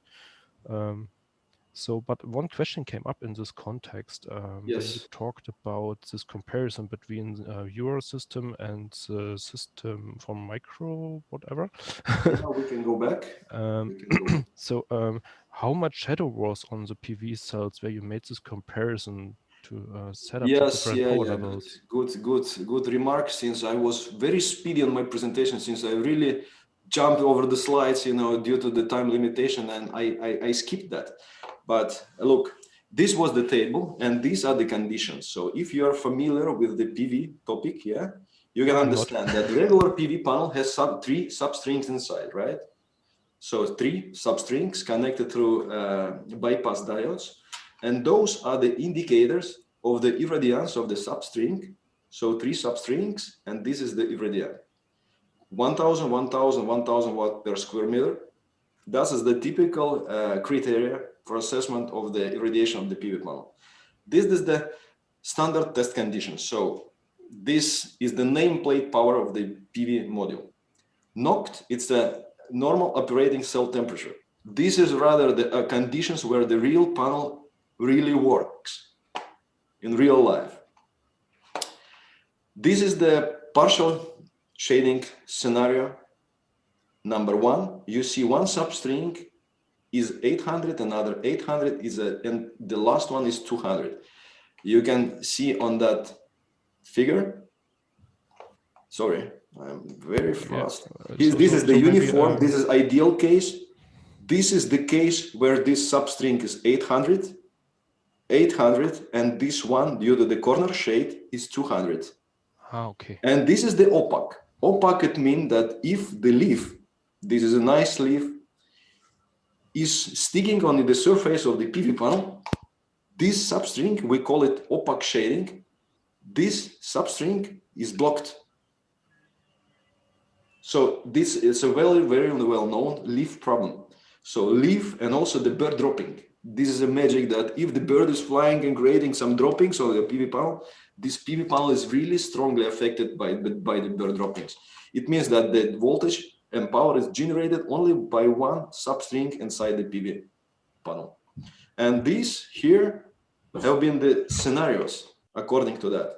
This was like a corner shade, more or less you can experience. It could be a shade from your, let's say, neighbor roof or tree, whatever.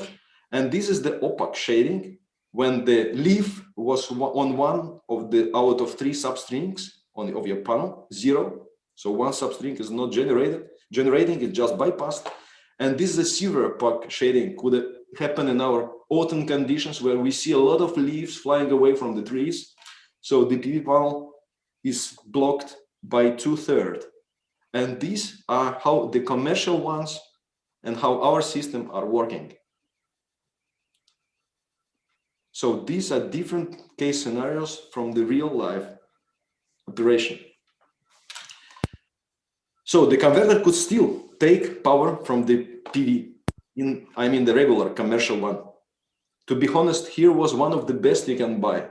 And due to several reasons, I decided not to put the name or the mark of that converter to avoid any troubles with lawyers in the future.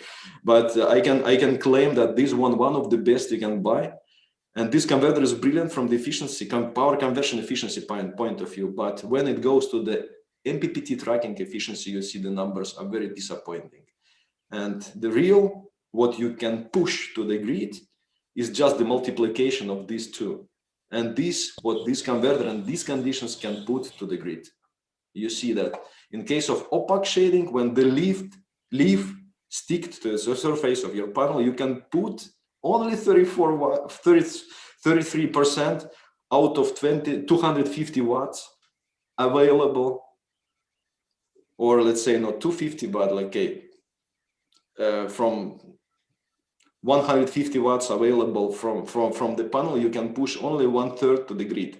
In our case, due to the GMPPT and let's say better shading tolerance, you can still push more power and definitely more power, and even in very weird and severe opaque shading conditions, where the regular converter even has no chance to operate. Yes, thank you very much. This clarifies. Yeah, but you can also write me, since I published quite many papers about that, and since the trouble was that this development was covered by the NDA, and every paper we published was communicated and discussed with our, let's say, partner company, and we published what we were able to publish, but at least several figures and experimental data are published in IEEE transaction on power and industrial electronics, and in different conference papers as well. Yeah. Разрешите еще вопрос? Да. Профессор Винников, спасибо за презентацию. Действительно было очень интересно послушать. Особенно вот понравилось это разделение этапное от результатов научно-исследовательской работы, то есть от прототипа до создания продукта, вот эти само направление движения и какой огромный путь надо пройти, чтобы уже создать действительно продаваемый продукт. Вот у меня два вопроса. Один такой простой, вот короткий, по поводу эффективности в понижающем режиме, в бак-режиме. Вот с чем вот связано такое падение КПД? Это именно вот за то, что вышел из режима мягкой коммутации преобразователь? Да, я сейчас могу попробовать вернуться туда. Тут есть некоторые такие интересные нюансы. Сейчас я уже близко.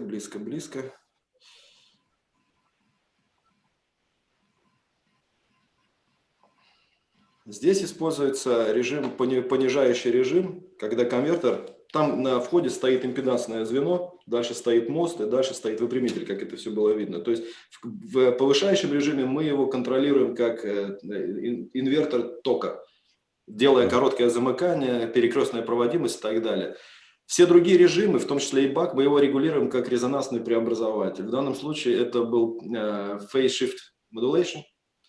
И ток выглядит, ток прерывистый через трансформатор, через резонансное звено. И здесь есть вот такая вот пауза. Во время этой паузы существует некая циркулирующая энергия там. Ее вопрос, как ее оптимизировать, но за счет того, что она есть, она будет. И чем больше мы, так сказать, понижаем, чем больше мы делаем этот угол, тем больше циркулирующей энергии. Все это циркулирует энергия через все элементы, и это непосредственно связано с потерями. Да, вот, поэтому неидеальность конвертера и особенности его управления приводит к тому, что да, КПД в бак-режиме, как вы очень хорошо и точно подметили, ниже, чем в бусте. К счастью, в данном режиме конвертер долго не работает. То есть бак-режим нужен, в принципе, для запуска конвертера с точки open cell voltage у панели. Ну, то есть этот бак-режим очень быстро проскакивает.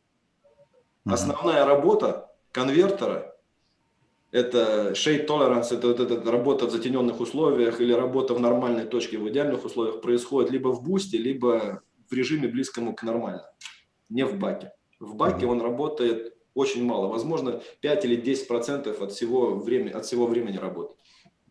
Ну, да, у меня такая же идея, в принципе, родилась. Мне вот понравился вот режим с регулируемым напряжением в DC-звене. То есть, я так понимаю, наверняка сделали, чтобы сократить промежуток работы в режиме бак. За счет выходного инвертора понижать напряжение. И в бусте тоже, между прочим, да, что да, мы отпускаем напряжение, мы не регулируем его входным каскадом, мы его регулируем выходным, потому что мы на самом деле, как показывал я сначала, что у нас был сетевой мост, мы потом сделали немножечко другую технологию, я могу прислать вам статью, которая более, так сказать, адекватно регулировалась с минимальным влиянием на КПД. То есть мы могли регулировать в достаточно широком окне выходной каскад, при этом не регулировать входной. И достигая вот такой вот баланс, мы смогли улучшить КПД значительно. То есть входной каскад в каком-то диапазоне напряжения, по-моему, 28-38 или 25-35, я сейчас не помню, как мы реализовали, он не регулируем. Он просто передает с постоянным коэффициентом усиления напряжение на высоковольтный DC-линк и дальше регулирует только выходной каскад. Отлично работает. Снизили стрессы по температуре, также на выходном каскаде. Оптимизировали, так сказать, температурные режимы значительно. Ну и КПД тоже было видно, подняли серьезно.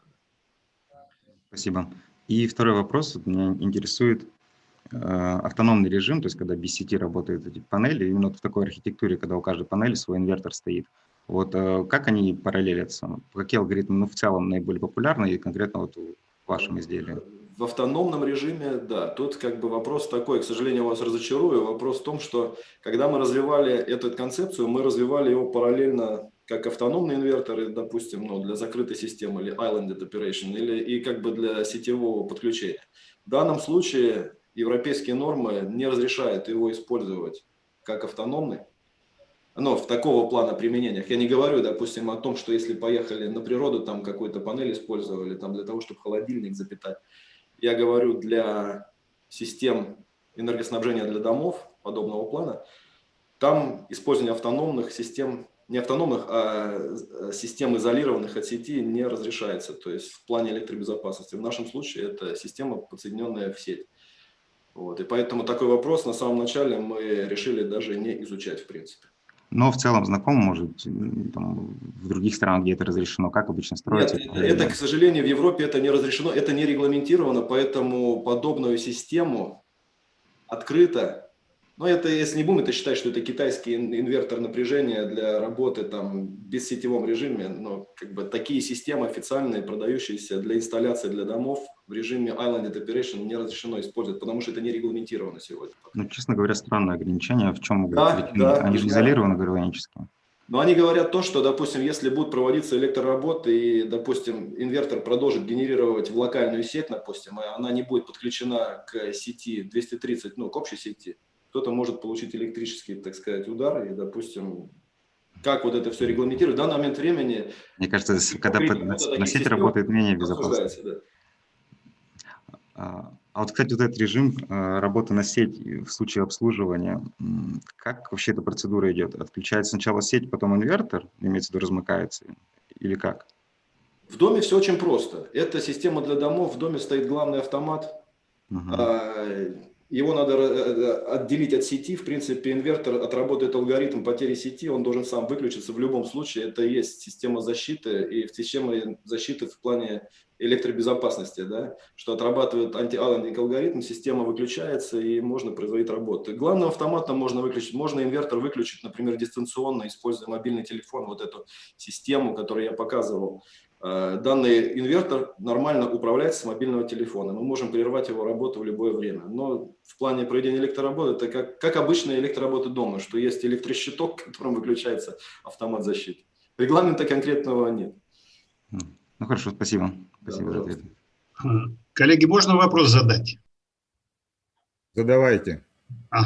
Дмитрий, я вас приветствую. Харитонов, я только что подключился. Очень сожалею, что не слышал ваш доклад, но ведь рад вас. Взаимно. Да, я был в командировке и только смог. У меня вопрос вот какого рода. Еще раз, я понимаю, что доклад, наверное, там все это было сказано. Трехфазные инверторы или однофазные? Нет, это малая система мощностью уровня мощности панели. То есть это в любом случае до 400 Вт. Естественно, инвертор однофазный. Естественно, подключается в 230 однофазная система. Понятно. А вот при обеспечении параллельной работы с сетью, я это услышал, то есть вы работаете в параллель с сетью, правильно я понимаю, да? Совершенно, всегда, только. Всегда. Какие-то специальные алгоритмы, новые алгоритмы, вы синтезировали, что-то интересное? То есть как обеспечивается параллельная работа с сетью, как синхронизация осуществляется? Все классика, все классика. Обычные PLL, да, все самое классическое, самое простое, что можно сделать. Мы даже долго не заморачивались, потому что вопрос такого инвертора – вопрос цены. Всегда можно придумать что-то новое, усложненное. Самое сложное было, конечно, настраивать датчики и сделать их помехоустойчивыми, чтобы точно мерить это все. Потому что мы вводили такую систему, даже как по-английски называется, Online Optimization of Efficiency, что мы мерили выходное напряжение, выходной ток, получали мощность, входное напряжение, входной ток, и автоподстраивали конвертер для того, чтобы получать лучшие efficiency, допустим, в ущерб, например, даже качеству сканирования точки максимальной мощности с панели. А так все классика, стандартная классика. Я потом могу послать статьи, все это отлично описали. Почему не хотели нового? Боялись, это индустриальная разработка, и тут, скорее всего, выгоднее использовать классические методы, чтобы просто не столкнуться с проблемами какого-то патента и не получить письмо под Рождество от какого-то адвоката там и патентного. Понятно. Такие случаи были. Нужен, да. Понятно, понятно. Хорошо, импедансный конвертер, да. Вот я просто хочу напомнить, это та моя давняя мечта, я ее вынашивал с 2010 года, и я вот ее смог... Хорошо помню. Хорошо. И еще маленький вопрос. А вы в сеть генерируете только активную мощность? То есть проблемы генерации реактивной мощности? Данный конвертер может генерировать и реактивную. Так его мощность, в принципе, маленькая, его влияние на сеть маленькое. Я, в принципе, спросил. Вопрос отличный. Сегодня такая услуга тоже начинает развиваться, генерация активной или поддержка реактивной мощности, вот это ancillary service так называемый. То есть если системы такие работают в комплекте, например, из 10 юнитов и генерируют там 3 киловатта, тут уже о ней можно говорить. Наш конвертер это может делать, да.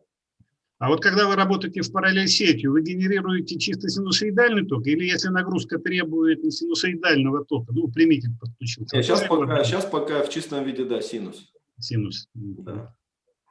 То есть тут есть требования по THD, то есть тут обязательно вот то, что он генерирует, это все регламентировано стандартом европейским. Стандарт этот обязательно учитывается, если такой конвертер используется при продаже электроэнергии. В Эстонии у нас открытый рынок, владелец может продавать энергию, это все по THD очень сильно регламентировано, и поэтому отсюда все это выходит. То все описано регламентами, да. Спасибо большое. Нет, можно еще один вопрос задам? Можно? Что с нитрит галлием у вас? Вы продвинулись как подальше, нет? Сейчас, в данный момент времени, я вот на последнем слайде рассказывал, что задача сегодня эти конвертеры сделать более компактными. То есть они должны интегрироваться в раму PV-панели, то есть рама сама 2,54, это 1 дюйм, конвертер по высоте должен быть не более 2 сантиметров. То есть в данном случае это вопрос конденсатора, у нас есть диселинг конденсатор, большой занимает высоту. РМ-14 магнетики у нас большая высота. И в принципе он в итоге у нас получается 3,5. В раму вписать его никак. Для того, чтобы сделать его компактным, один из вариантов это нитрид галлия, да, мы используем и тестируем сегодня концепцию на 600 килогерц на ЕПЦ транзисторах американских. Они 80-вольтовые с очень низким РДС, это порядка 2,2 миллиома. Они в принципе дают возможность не только улучшить массогабаритный показатель, а также еще и КПД поднять, снижая потери на проводимость, но с их запайкой очень серьезные проблемы, и индустриализация такого концепта запайки, когда там такой фактически появится кристалл. Вообще вопрос построения массово таких девайсов и качества, и присутствия брака, ну, очень, так сказать, серьезно. Сегодня в этой технологии, которую я описал, используются обычные инфинионовские транзисторы, это оптимосы, с запайкой которых, с доступностью которых нет никаких проблем. А на какой частоте вы им сейчас делаете? Сегодня 110 килогерц это у нас основная частота. Импедансный нетворк работает с двойной, то есть импедансный активный нетворк у нас 220. 110, а трансформатор, я прошу прощения. На 110, да. Хорошо, а трансформаторы классического исполнения? Да, РМ-14, обычный классический трансформатор. Вот, там даже в презентации я могу показать. Вот я прошу прощения, что я, наверное, повторяюсь. Я все оставлю, это все потом. Хорошо, благодарю. Вот, если вы видите это все. Вот это то, как мы начинали, это ЕТД, были трансформаторы какие-то вишаевские или муратовские катушки со стороны сети. Все, что мы сделали, когда унифицировали его под продукт, это вот РМ-14, индуктор, ну, сердечник, и вот они, это LCL-фильтр сетевой, это трансформатор, это импедансный индуктор, магнитосвязанный. Вижу, да. Спасибо большое. Да. Спасибо, Дмитрий. Уважаемые коллеги, время переходить к секционным заседаниям. Я передаю эстафету Удовиченко, то есть вот третья секция остается здесь, в этой. Ну, а остальные, вот я, судя по тому, что тут 20 человек осталось присоединенных, они, наверное, к своим секциям уже присоединились, и, наверное, идет работа. Просто мы маленько здесь выбились из графика.